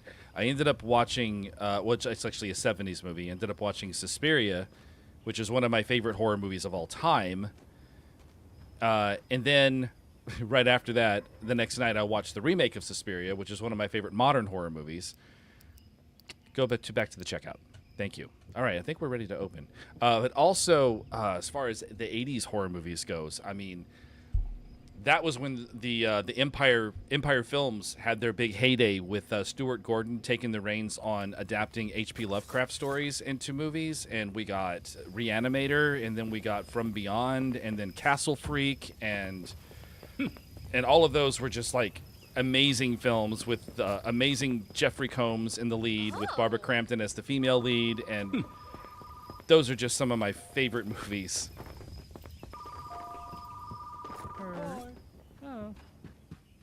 Phone. Bad Boy with His Computer. I'm pretty sure that's an adult film. Yeah, it is. Bad Boy with His Computer. He's such a bad boy. Who reserves adult films? I had a brief stint working in a video store when I was in college, and nobody ever reserved adult films. They just came in and got them. Phantasmagoria. That's such a great old game. Oh, another great film franchise to come out of the 80s. Phantasm. Great horror films. Really freaking weird. I love those movies. Oh, God. 2 people need help. What? Yes? Rain Woman, yes. Okay, Rain Woman is right here. Ooh. And what do you want? You want a horror movie recommendation. Okay, I've got one in my hands. Here. Ooh. Take that one. Scary Cash in the Tent. Oh, we didn't do a synopsis yet. What should we synopsize? Dead elf in the campground?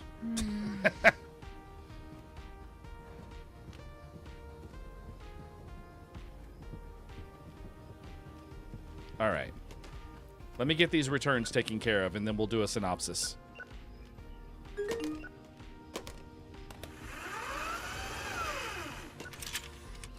Okay, cool. Post it on the Discord once you get it done, Che. I'll pull up the Discord and read it. Did you seriously fall asleep right there at the register? Get up, Mark.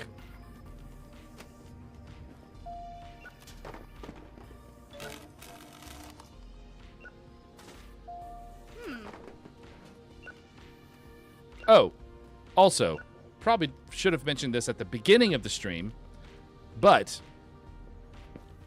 in case you don't know, after the stream is over, which is going to be probably in about an hour and a half or so, we are going to migrate over to the Discord, to the members section, for a members exclusive stream where we will watch Mortuary Assistant. So be there or be square. But you must be a member of the channel, and you must sync your YouTube account with Discord so you can see the channel. But once you can see the channel, come and join us. It'll be fun. It's going to be awesome. Your reserved T-Rex has risen the dead. There you are. I don't know how a T-Rex rose the dead, but apparently he did.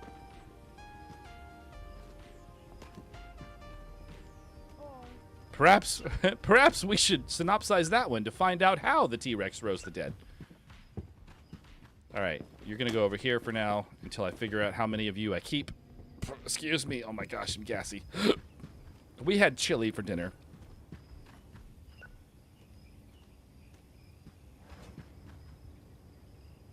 All right, you need help. What do you need help with? Bad boy. Oh, the bad boy with his computer. All right, Mr. Perv. Ooh. Enjoy your porn. Drama, drama, drama. And then sci-fi into horror. Oh, you gotta rewind. Britney Spears released movies. Oops. Oh my god. I'm a big mess. Okay. Hey.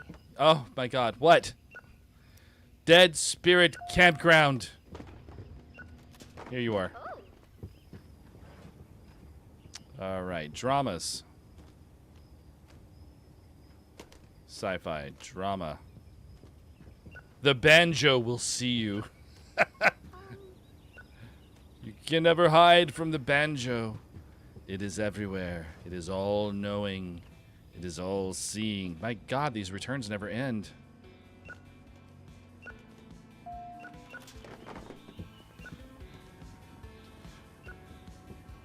Oh my gosh. Okay, drama. You, what do you need? You want adult Fumi. Adult Fumi? You want an adult Fumi. How about the Builder's Big Crystal Balls? You put on the Discord? Okay. Pause. Let's go check out some movies. Let's see. Discord. The bad boy and his computer. The title sounds like a classic setup for a tech support parody that leads heavily into the fix-it trope. Here's how synopsis might read. The bad boy and his computer. Jax is a leather jacket-wearing rebel who spends more time on his vintage motorcycle than at a desk. But when his high-end gaming rig, the only thing he actually cares about, suffers a catastrophic blue screen of death right before a major tournament. Oh my. Oh my, exactly. He's forced to call in professional help. The conflict, enter Riley, a buttoned-up elite cybersecurity consultant who takes their job very seriously. Riley expects a standard office call, not a dimly lit garage smelling of motor oil and overclocked processors. Jax is impatient and demanding. Riley is meticulous and unimpressed by Jax's bad boy posturing. The twist, as Riley dives deep into the computer's hard drive to recover sensitive data, the tension between the rebel and the techie hits a fever pitch. Riley discovers that Jax isn't just a gearhead. He's been coding an underground encrypted messaging app. The technical troubleshooting quickly turns into high-stakes lesson in hardware connectivity and manual overrides. I love those double entendres. That's so great. That is fantastic. That's so fun. All right, so I want to do the T-Rex one. I gotta remind myself of its like critical rating and stuff. Let's see, the T-Rex. Oh, I rented it. Crap. Oh, you know what? I can look here. Everything we own is in the computer.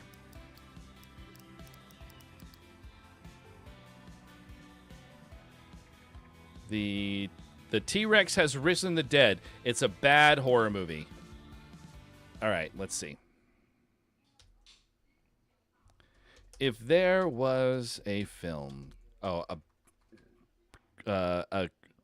critically panned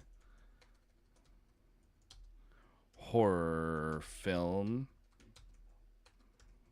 called The T-Rex. What was it? Want to get it exactly right. The T-Rex has risen the dead. Okay. The T-Rex has risen the dead. What would the plot synopsis be?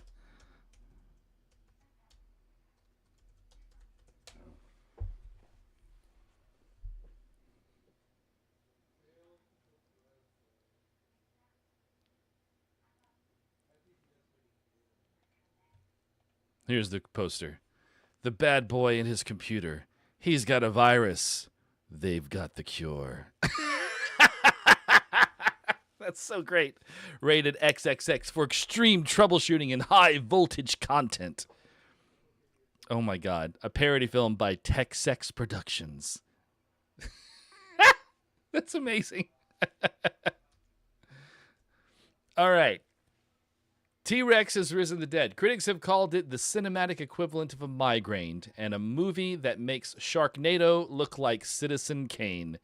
The T-Rex has risen the dead is a masterclass. I am a banana! Banana! Is a masterclass.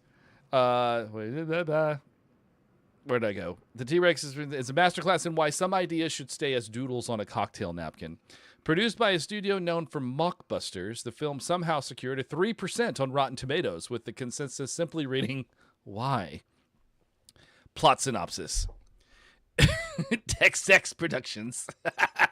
In a secret underground lab beneath a failing dinosaur-themed miniature golf course, a disgraced necromancer named Dr. Bone, played by a confused 90s action star, attempts to resurrect his pet iguana.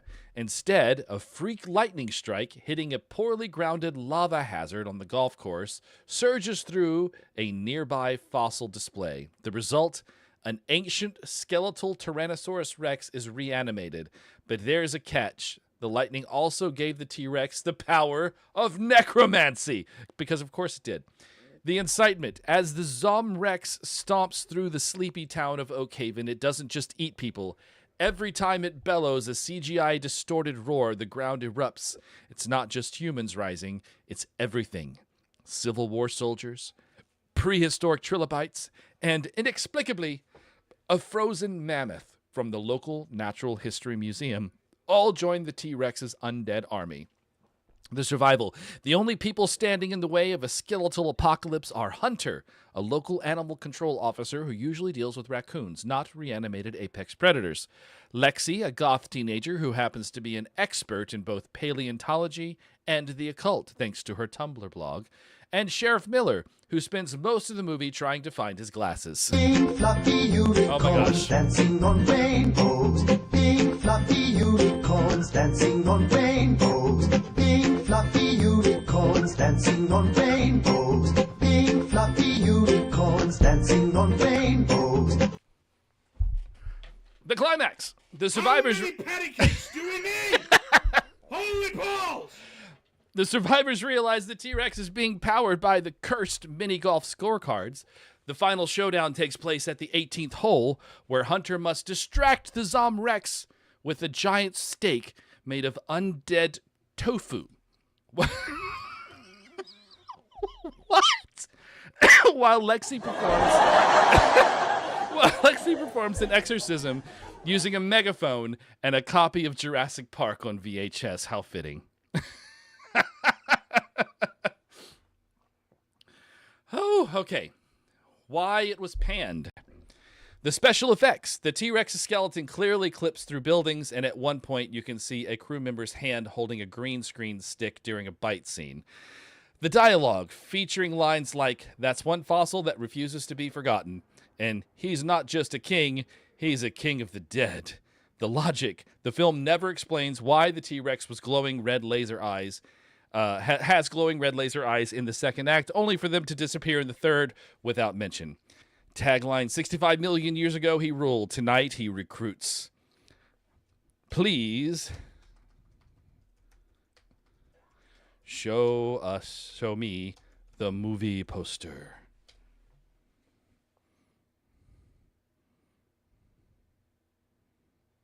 You were dancing to thank you, AC. I appreciate it.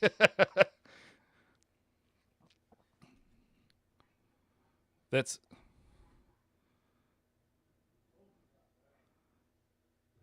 what?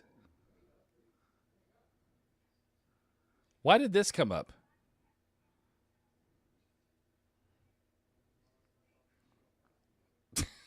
What? All right.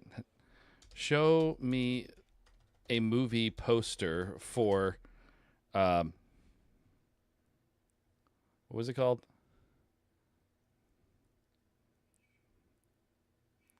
The T-Rex has risen the dead.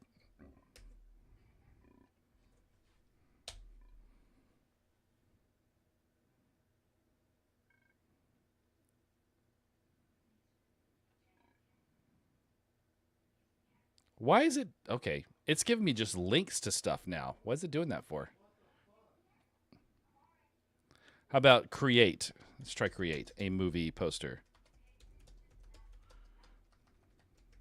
For the fictional film you just described to me.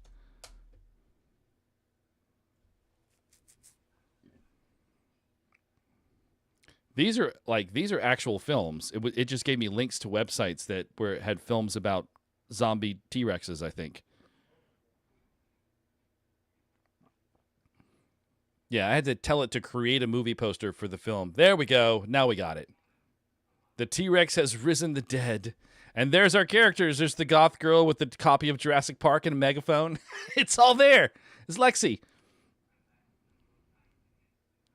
The haunted lava hazard. The Oakhaven mini golf. 65 million years ago, he ruled. Night, he recruits. Pretty good. Yes. Yeah, Gemini's like my employees. It keeps falling asleep. It's not able to work because he's too lazy. All right. Let's see. I got returns. Let's do these returns. Sci-fi. Sci-fi. Sci-fi. Reserved.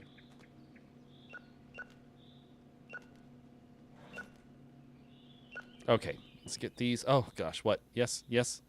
You want a drama? Here. I just happened to be holding one in my hands. Hey. What? Oh my god, what? Dog Overdrive. Yes, we have Dog Overdrive. Ooh.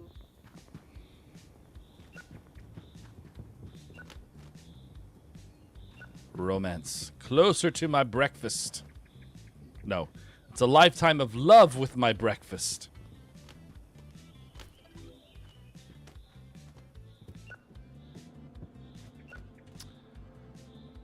Might need to restock the candy shelf, so I'm gonna do that. Oh my god, it never ends. It never ends.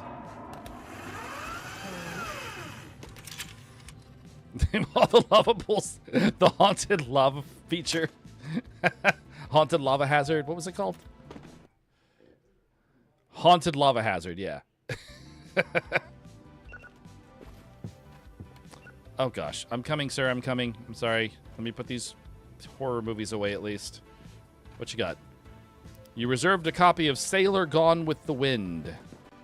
I have it right here. Also sounds like a porno.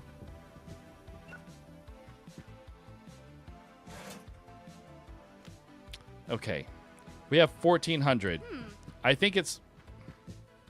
Oh my god! What? You have a new release. You want a new release. You know what? We're out of new releases. Wait. Let me see if one just came in. They did not.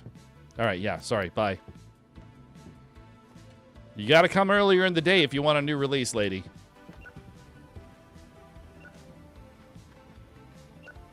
Yes, they definitely need to be restocked.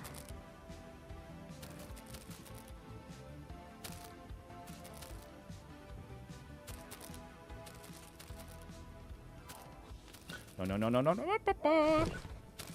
Crunchzilla. Oh.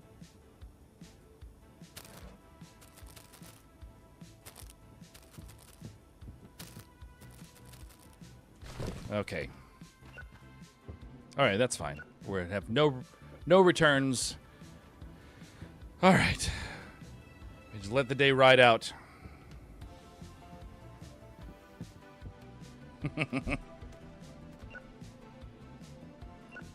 She did kind of look like Elvira, didn't she?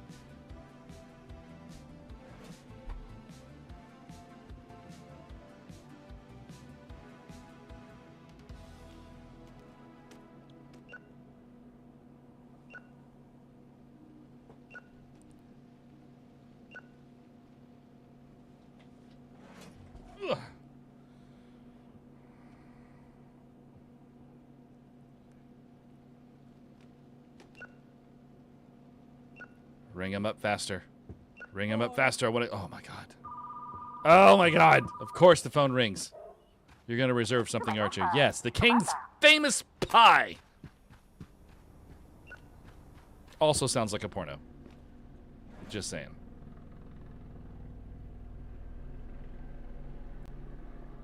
Okay.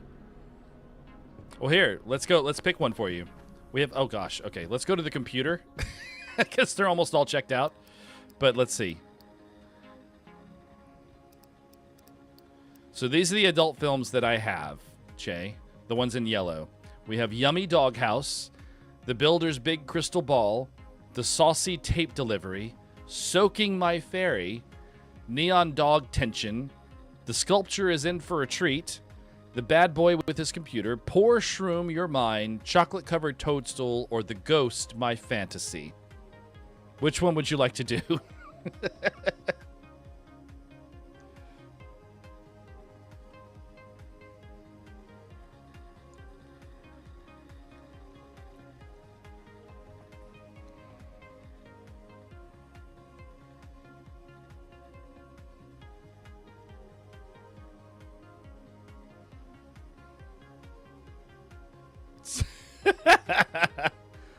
Poor Shroom Your Mind. Soaking my fairy. Okay. There you are. Just let me know when it's ready. We'll read it.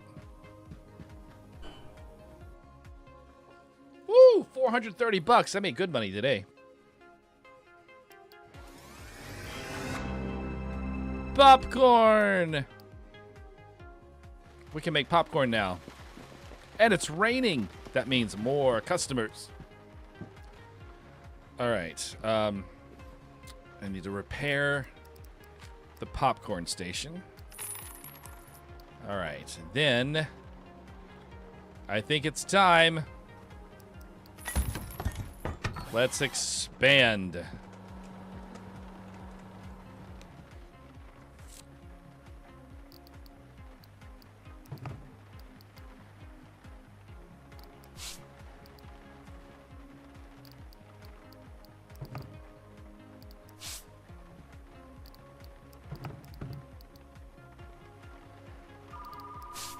Seriously? I wish I could hire someone to answer the phone. Letting our dog go. Yes, I will put that over on the reserves for you. Why don't you do returns while I'm doing this?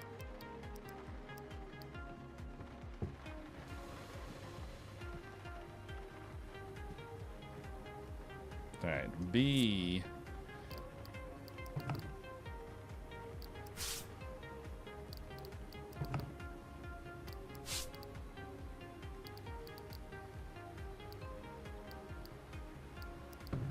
Oops.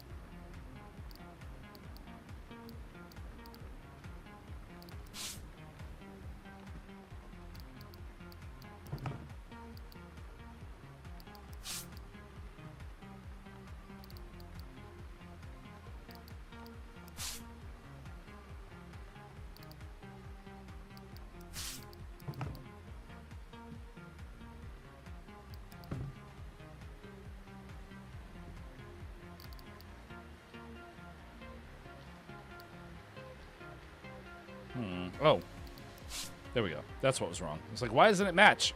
Because I didn't hit the thing. All right. Is that everything? I think that's the whole wall. Yes. Okay. So we're going to take the new releases. Nope. And we're going to move them back over here.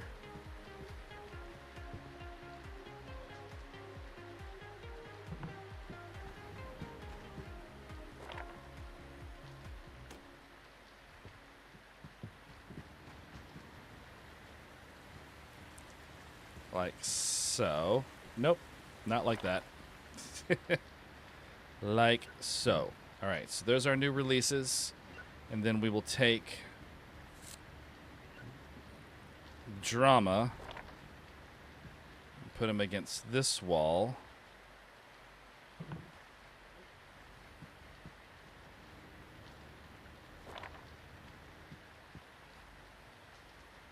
Like so. And we'll take sci-fi and action Put them here.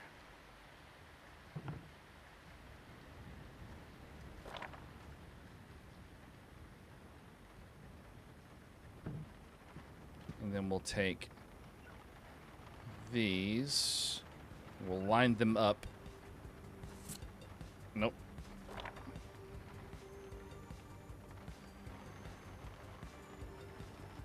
Like that. Keep hitting the wrong key. And this one like that. There. And then these we'll put facing the other way. I keep hitting the B. It's V, not B.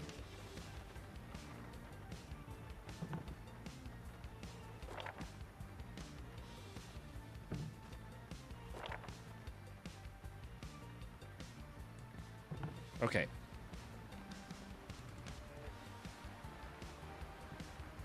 Now we're going to rearrange this so that they're in line. They will eventually have their own row. Because I've learned in my main game of this that I play offline, I've learned that new releases are your big money maker. So I usually get 30 copies as soon as they come out, and I have like a full line of new release shelves, and it's just full. And they're gone. Every day they're gone. So they make a lot of money. It's up. All right. Let's take a look. Soaking My Fairy, starring Keltos. Oh, gosh. Tagged you in it. Soaking My Fairy, the setup. The Guncle K is in the neighborhood's most meticulous plant parent. Is the neighborhood's most meticulous plant parent and garden enthusiast. He spends his afternoons in vintage high-waisted shorts and breezy linen shirt, misting his rare tropicals and whispering encouragement to his prize-winning hydrangeas. His pride and joy, however, is a weathered, enchanted stone fairy statue that sits at the center of his elaborate backyard fountain. The conflict. After a particularly dry summer heat wave, the fountain's plumbing gives out, leaving his beloved fairy bone dry and covered in dust. Devastated by the lack of moisture in his sanctuary, Guncle K calls in Leo, a young, rugged, and slightly confused pool and fountain technician who is more used to chlorine tanks than magical garden aesthetics. The twist, as Leo struggles to get the water flowing again, Guncle K offers expert supervision, I bet he does, providing a running commentary on the importance of proper saturation and the delicate nature of fairy maintenance. When the pipes finally burst, drenching them both in the process, the professional boundaries wash away. Guncle K decides that if the fountain won't provide the soak, he'll have to take matters into his own hands to ensure everything in the garden stays lush and hydrated. He's got the magic touch, and he isn't afraid to use the hose. I love that. It does look like Dan France.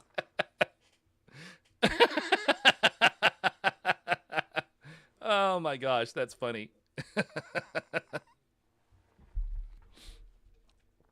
Soaking My Fairy.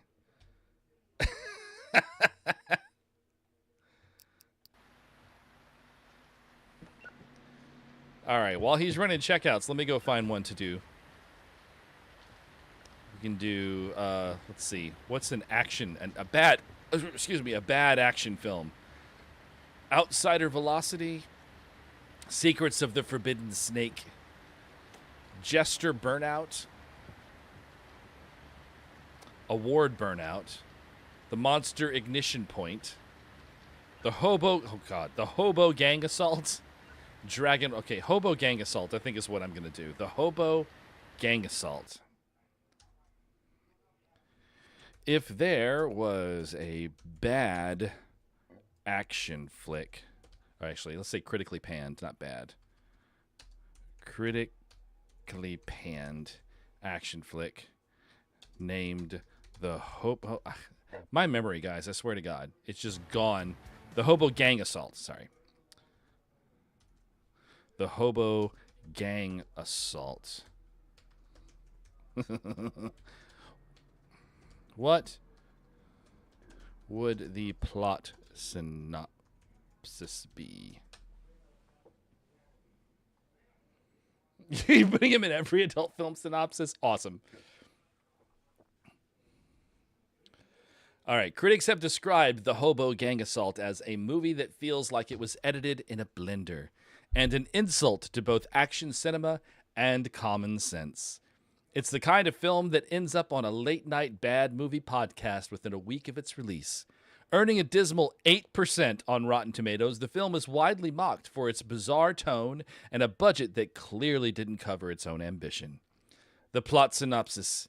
In the dystopian, neon-lit but suspiciously empty city of Metropolis West, a corrupt tech mogul named Silas Vane wants to turn the historic railroad district into a luxury data center. To do this, he hires a group of elite high-fashion mercenaries to clear out the local homeless population. What he doesn't count on is Iron Jack, a former Special Forces operator who went off the grid and now lives in a cardboard palace. No, feel free, Jay. I don't care. You can cast us both in one. The incitement.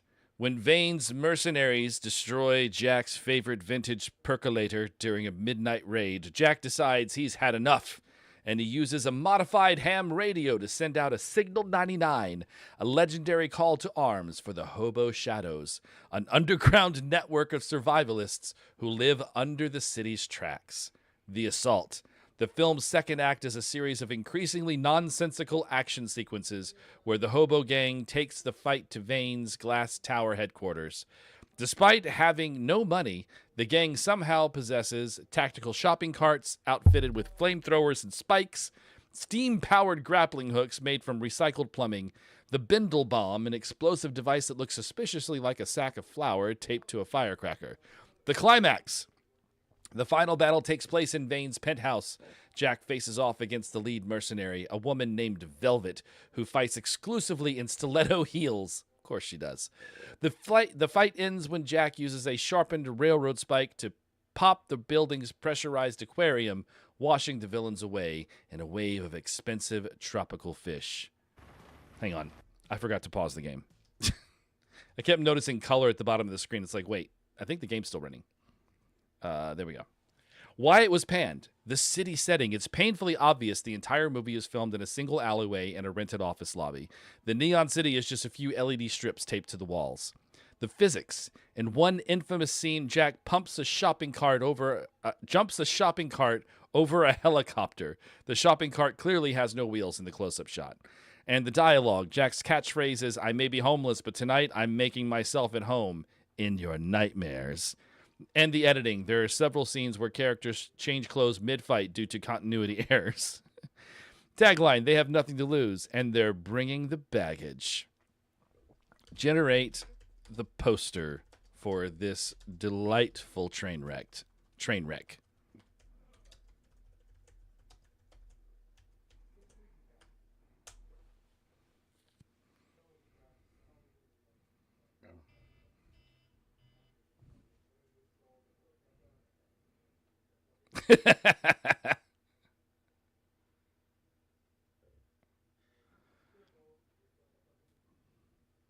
This actually does sound like a fun film. This film would be right at home on Patty Cake's Pajama Party Picture Show. This would definitely be something we would cover. 8%, an insult to both action cinema and common sense. A movie that feels like it was edited in a blender. The Hobo Gang Assault. They have nothing to lose, and they're bringing the baggage. I love it. Okay.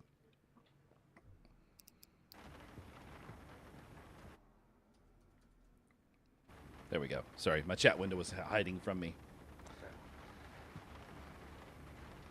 There are many movies that I refer to as a delightful train wreck. Most of them are ones that we've had on the show so far. Robot Holocaust, New York Ninja, all delightful train wrecks.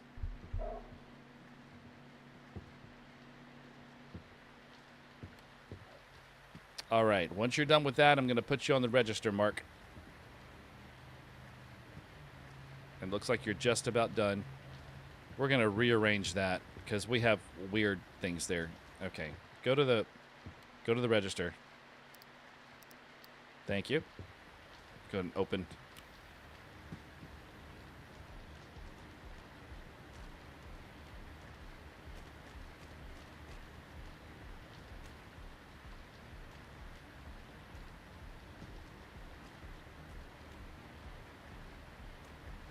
Oops. You guys are asking questions already? My God, give me a second.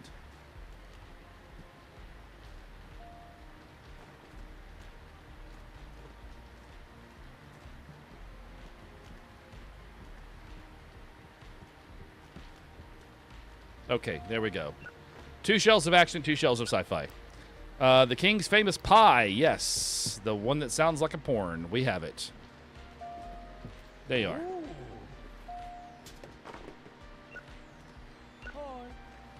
Hi. You broke my adult film? Oh, Soaking My Fairy is dead.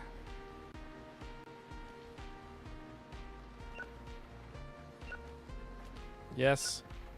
The color violet. There you are. All right, so let's put this with the adult films. And a sci-fi, and these are horror.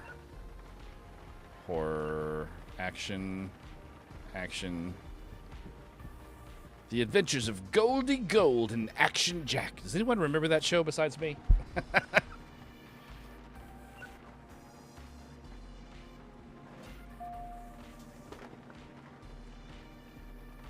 Oh! I'm the certified... Well, I guess that is true. I am the certified Brent expert. Oh, is it not posted yet? Let me know when it's posted. I'll go look.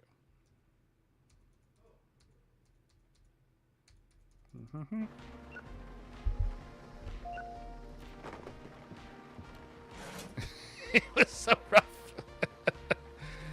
Oh, gosh.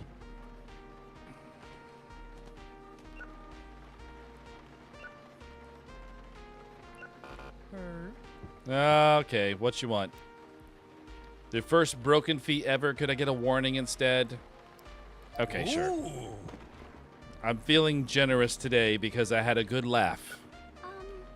That won't always be the case. Keep that in mind. Yes. Letting our dog go. Yes. Wow. Honestly, that just sounds like a renamed Marley and Me.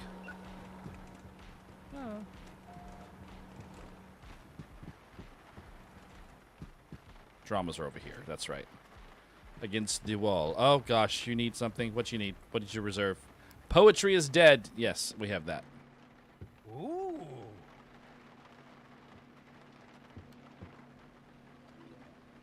Too much rough play.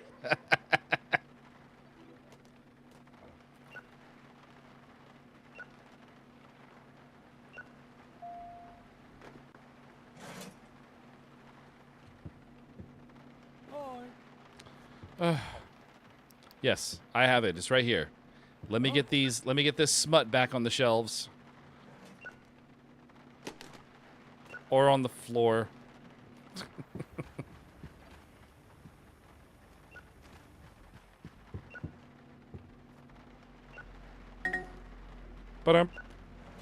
Okay, so these is horror and drama.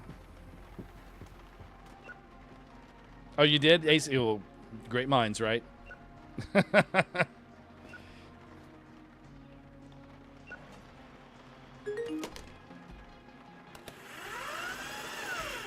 I'm a little afraid to find out what an adult film called Neon Dog Tension would be. Maybe it's like a pup play video. Got a horror movie? Sure do. Let's give you a good one. What's a good one? That one's good. The Neighborhood Hitchhiker Stalker. Neon Dog Tension.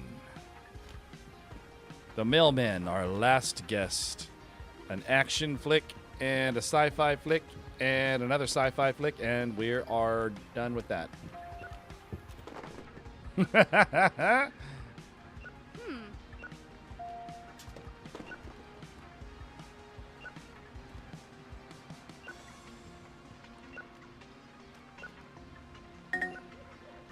Hey.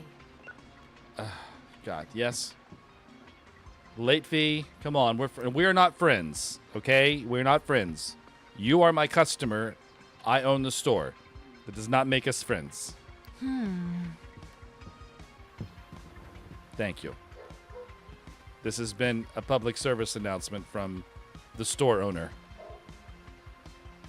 Drama and over here. Sci-fi, sci-fi, sci-fi. Closer to my rooster. The Hawaiian tail.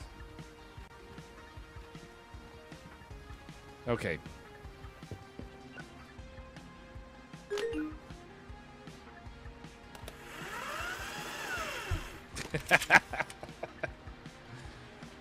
Sometimes you get them when they come in and they look like they are so baked. Like their eyes are half lidded, both top and bottom. It's just like, girl, look, I had my share of walking into a video store in the 90s and being really, really high, but, you know, I guess it's true to life then, right? I guess I've never been on the other end of it.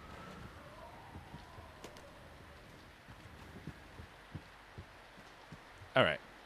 I think we're good. I think we're caught up. Yep, we're caught up. Ugh. What? What? What do you want? You want an old science fiction film?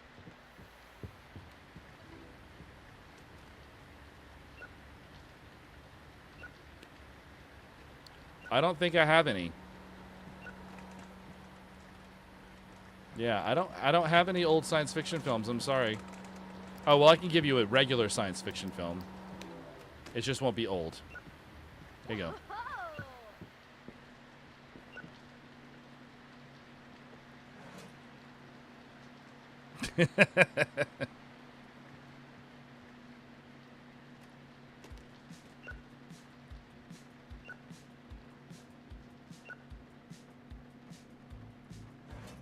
The Bodybuilder's Big Crystal Ball starring Gunkel He. Do it! Do it! Mark, are you serious? Hey. Sure, just resting your eyes. Okay. The day's almost over. It's only 8 o'clock p.m. Just stay awake for a couple more minutes. One more customer and we're done.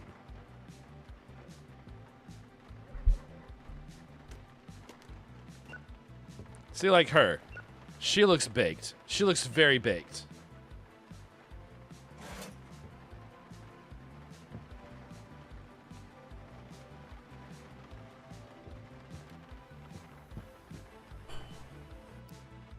Whew.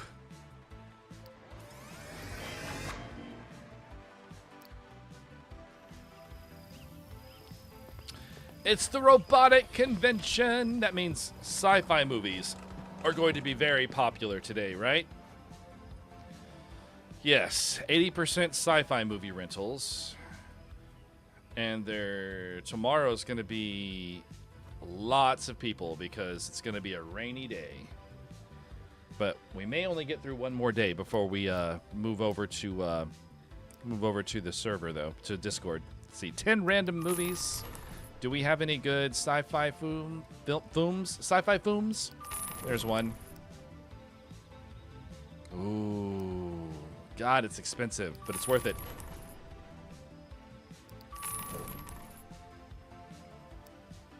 Fishbowl in Moonbase 42.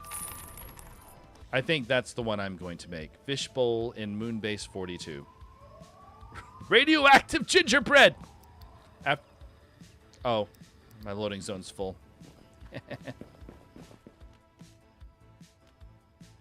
Alright, let me drop this in the case real quick. More customers. There.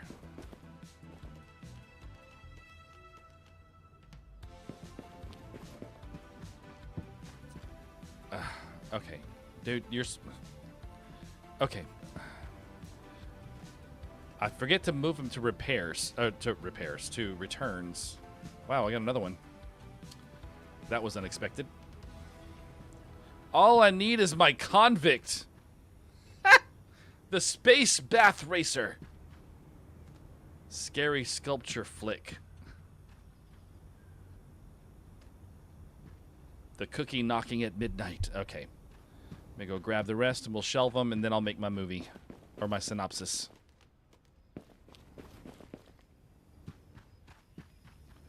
Action. The award on the bridge. Plant pot through space. Okay, where was it? It's Fishbowl in Moonbase 42. Oh, I need to wait before we do this. I can let that run while I read it. If I go back to the game. Hey. I want you to do returns while I make a synopsis for a movie. Cheat the system. All right. We're going to here. If there was a film called, God, what is it called?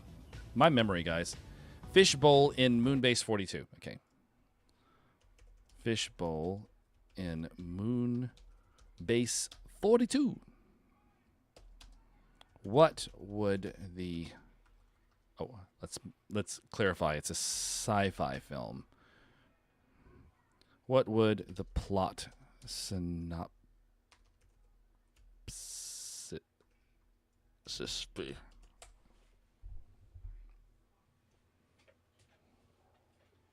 I'm surprised you're still around. I mean, I'm very happy you're hanging out, but I know it's very late for you, Waddles. If you need to go anytime, I understand. Put in memes and picture sharing. Let's go look. Let's go look.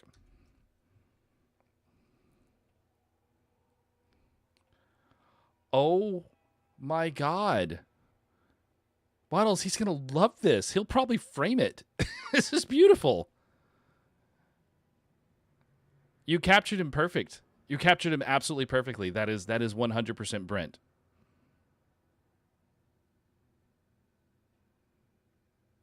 He is going to flip out.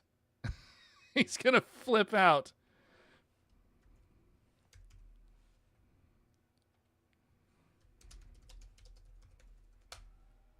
Okay. Oh, you tagged him. I didn't see you tagged him. I'll tag him again, just so he gets tagged twice. That is so awesome.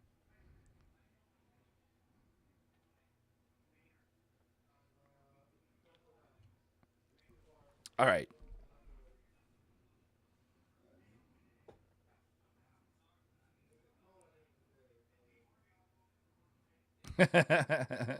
You are welcome. You're welcome. You have an incredible talent. I'm always amazed when my viewers have some sort of crazy talent like that. Your entry you made for the contest was equally beautiful. Just FYI. Okay. Fishbowl in Moonbase 42 is a tense, claustrophobic sci-fi thriller that combines the abyss with the moon. The plot synopsis. In the near future, humankind has established Moonbase 42, a massive pressurized agricultural facility inside a lunar crater dedicated to cultivating engineered, fast-growing algae and seafood to feed a resource-starved Earth. The base operates under strict quarantine protocols led by Commander Elena Rostova and her small elite team of 12. The incitement. After a meteor strike cuts main power, the base switches to emergency generators. During the chaotic repair, Dr. Eris Thorne, a marine biologist specializing in exotic species, discovers an unauthorized non-human specimen container hidden in the deepest submerged research bay. It's a fishbowl, a translucent spherical biosphere containing a creature that defies all terrestrial biology, the moonfish. The container has been activated by the power surge and is beginning to thrive on the base's oxygen and algae supply, doubling in size hourly. My God. The conflict. Eris immediately realizes the gravity of the situation. The moonfish is growing rapidly, absorbing all oxygen, and its bioluminescent secretions are highly caustic, threatening to dissolve the structural glass walls of the entire dome. It is an aquatic bioweapon engineered by a rogue faction on Earth and smuggled aboard Moonbase 42 as a contingency plan. If Earth can't control the food supply, they will use Moonbase 42 to pollute the entire ecosystem. Elena demands the specimen be ejected into the vacuum, but the clandestine security failsafe systems prevent the containment unit from opening or moving. The creature's growth is geometric, and it starts releasing a subtle pheromone that messes with the crew's neurochemistry, making them lethargic and hallucinatory. The climax, with Moonbase 42's environment collapsing, the creature now filling an entire research module, Elena, Eris, and the last surviving crew members are forced into a desperate final plan. The creature has grown so large that it is literally cracking the dome. They cannot stop the containment failure. They must survive it.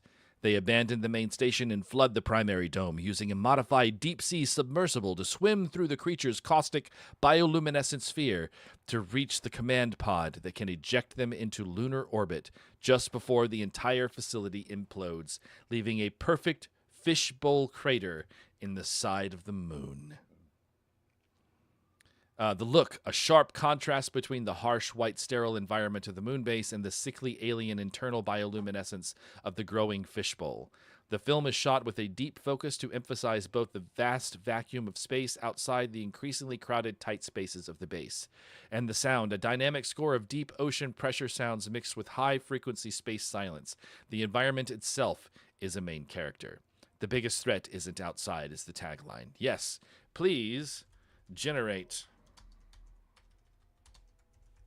a movie poster for this film.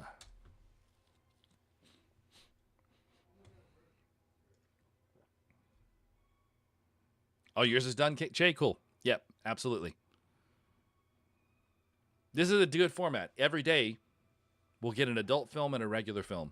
I like that. That works. It's a good format for the stream. Fishbowl in Moonbase 42, a claustrophobic sci-fi thriller. I don't know. This plot sounds a little nonsensical, but I don't know. It's a goofy sci-fi film. I'd probably give it some pause, or give it some leeway on that. I wouldn't really care too much if it was weird. All right, let's see.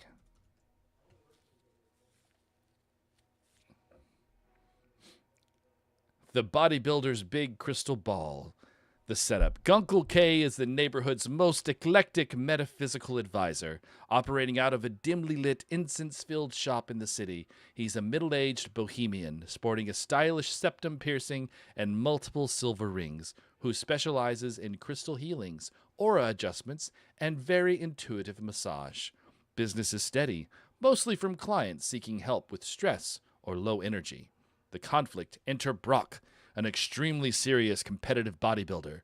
Brock has everything dialed in, the diet, the training, the supplements. But days before a major regional competition, his internal energy flow is completely blocked, leaving his vast muscles tight and unresponsive to standard massage.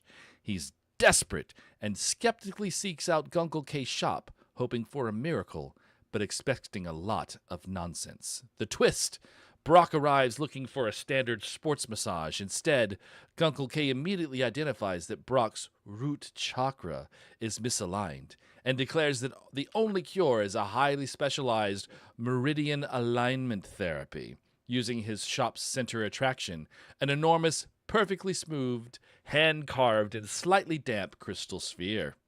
When Guncle K introduces his big crystal ball and begins the slow, methodical process of aligning Brock's chakras through intense, tactile, full-body friction and deep tissue manipulation, Brock quickly discovers that this unconventional therapy unlocks a power he never knew he had. It's a powerful lesson in mind over muscle that neither man will ever forget.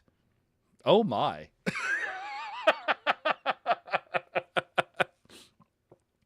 Starring Guncle K and Brock the Hunk, an ecstatic massage production. Forget the gains. He's here for the pumps. Rated XXX for adults only, mature audiences only. Warning, this film contains overtly sexual content and mystical revelations. Oh my god, this is amazing. That is amazing. I love it. Okay. All right, are you done with returns yet? Yes, you are. All right, let's go ahead and open up. Let's get this day over. Oh my. Oh my, exactly. Aw, Color Violet's broken.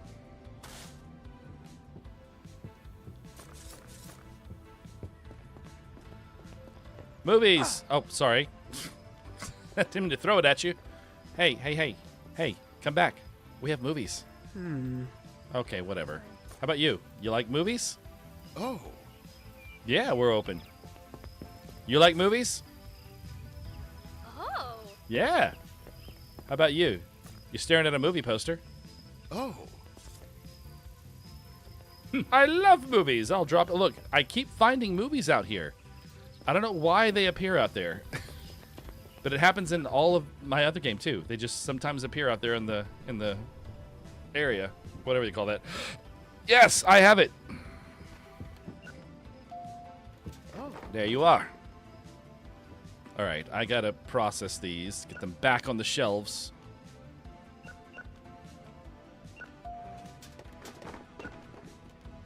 All right, action,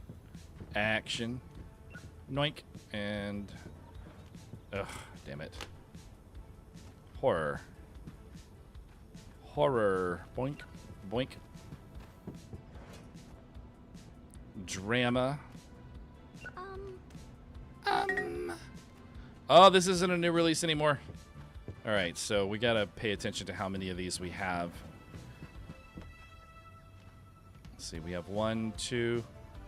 Okay, so we have 2 on the shelf. So any more that I get in, I'll just throw in the back. An old movie, an old romance movie. Do we have an old romance movie? We do not. But she just wants an old movie. So we can just give her a different old movie if I can find one. Those aren't old. Do we have an old one up here? An old action film? Oh my god, why do I have no... Oh, there we go. Oh. Okay.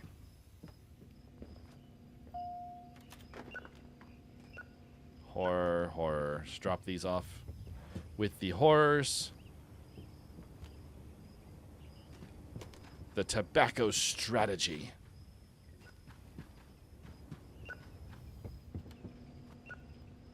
All right. Romance. Reserved. Romance.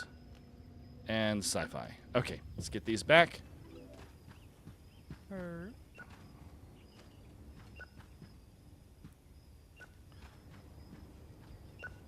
An action. A good action.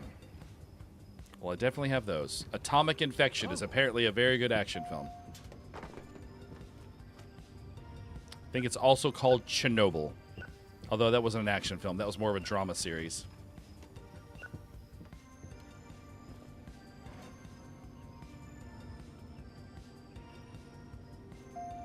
Yeah. Yeah, it's going to be in the voice chat, so everyone's welcome to talk out loud. I don't care.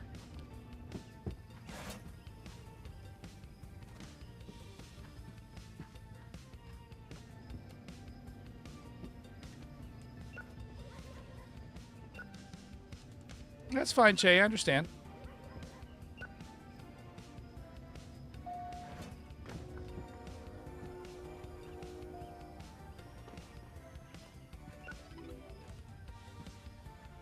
Oh, more.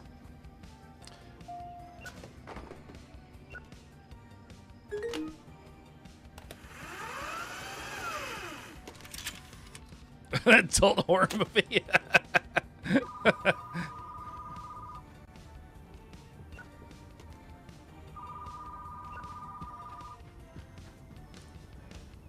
All right, I'm coming.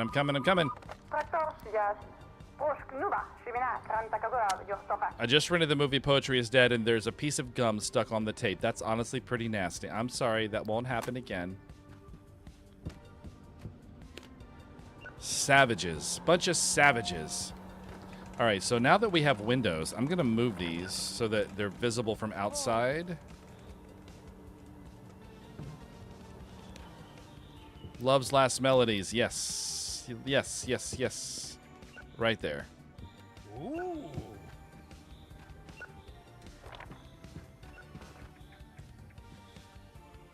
Whoop. There we go. So now when you're walking outside, you can see the movies in the windows so they know what we have in stock.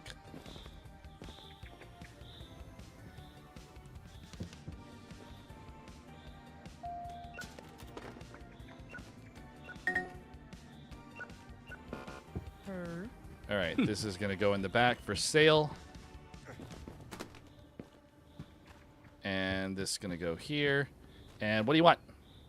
Poetry is dead. Yes, I have it. It's right here. Did someone get mad and throw their stuff on the... They did. They did. I hate when people do that. Rude-ass customers. They don't want to pay the fee, so they throw a tantrum and they shove everything off on the floor and then run out. That's drama. And action and romance. I'm coming. Oh, it's reserved. Never mind. Oh. Did I... Oh. Quiet Time with the Dinosaur. Yeah, sure. I have it. Ooh. All right. Jesus Christ. What? One of the employees was chewing gum loudly while serving customers. That's very impolite. Well, she's been fired, and I hired this guy, and he's much better, except he falls asleep. But that's... Everyone does. So, it's no big deal.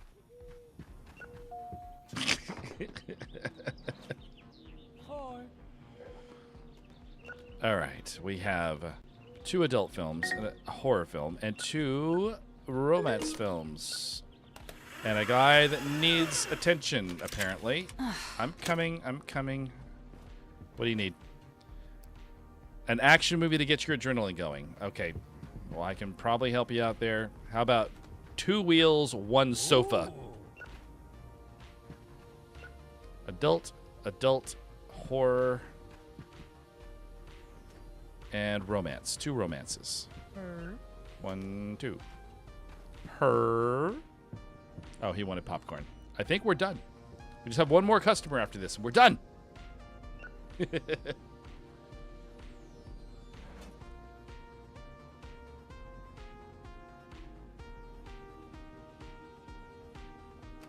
Oh, this is probably going to be, you might be already making tea already, but this is going to be the last day. We're just going to chat a little bit about, the member stream after this, and then we'll migrate over to the Discord. All right. I believe that's it. Marcus, good job today.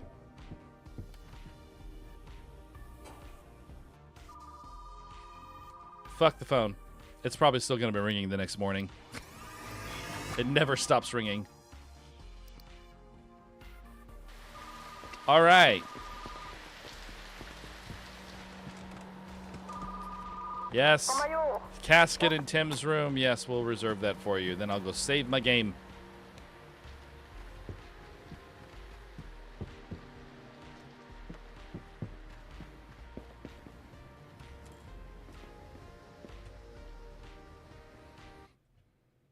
Oops.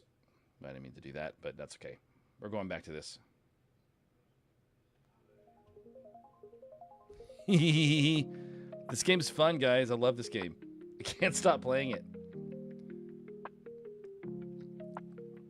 I'm thinking of... So, FYI, we're not raiding this week. So, tomorrow and Monday, I have free nights. So, I'm going to be streaming this probably again tomorrow night, if you guys would like to come and join. Same time as my usual raid stream from 7 till about 9 or 9:30. And then Monday, I'm thinking of streaming the Megastore simulator program, simulator game. Maybe. I'm thinking about it. It depends on if I want to install it. If I want to spend the money and buy it and install it. It's only $13. But at the same time, It's $13. But at the same time, it actually looks really fun. It looks really, really fun. It's like this, but you actually grow the store and get all the different departments. So you can have a bakery and a produce section and toys and clothes. And so you build this giant Walmart basically. And it looks fun. So I'm going to be doing this tomorrow and then probably that on Monday. If not that, then this again. Or I might just do if I want to take a break from simming, I might just do a regular Final Fantasy stream and just do like dungeons and stuff for fun. My regular daily stuff. So I might do that too. I don't know. I haven't really decided yet, but I'm going to definitely stream even if we're not raining. So you guys can come by and hang out with me. And this was a lot of fun. It's not over yet, man. Because now we're going to head over to the Discord. We're going to go to the members area. If you are a member of my channel, make sure that you sync your YouTube account with Discord. There's instructions on how to do that in a pinned message in the Chit Chat channel on my Discord. So you can find it there. It's really simple and quick. It takes like 20 seconds to do. And once you do that and you're a member of the channel, you'll be able to see the members chat room. We're going to go to the Patty Wax voice chat. And so we can watch Mortuary Assistant together. I'm looking forward to it. So I'll see you guys over there. Thank you guys for coming around and watching me and having fun on the stream. I enjoy having people actually watching. It's so fun. So thank you. Thank you, Tuna. And I'll see you guys really soon. I'll see you guys tomorrow and on the stream again. And if you're coming to the watch along, then I'll see you guys in a couple of minutes. This is all my fault. It's all my fault.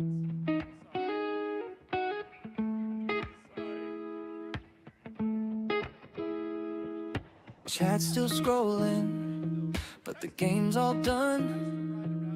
We laughed so hard that we scared the sun.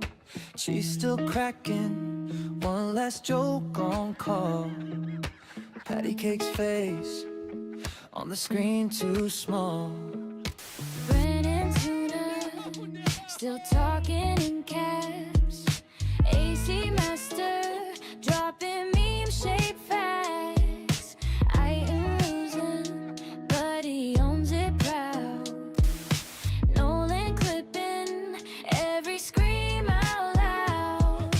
Megan's yawning, but she types one more. Myrtle spams hearts till they flood the floor.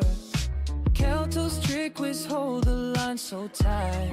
Alright, my friends, it's that time of night. Good night, you goose. Thanks for hanging around. From the first bad joke to the final sound. We'll close this tab, but it still feels bright. Same time, same place till the next live night. Good night, you goofs. Sleep well. We did it right.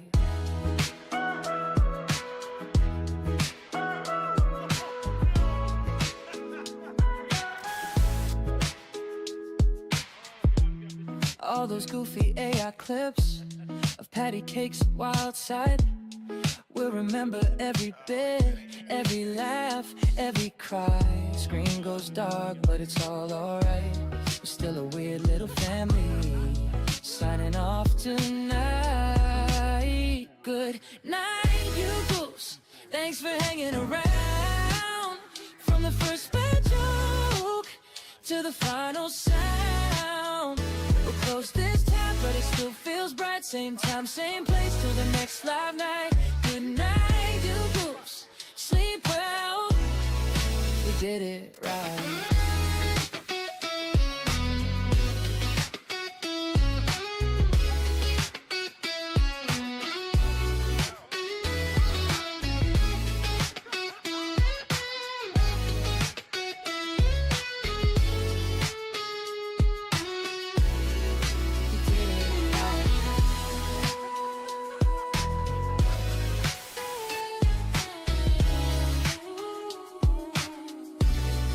We did it right.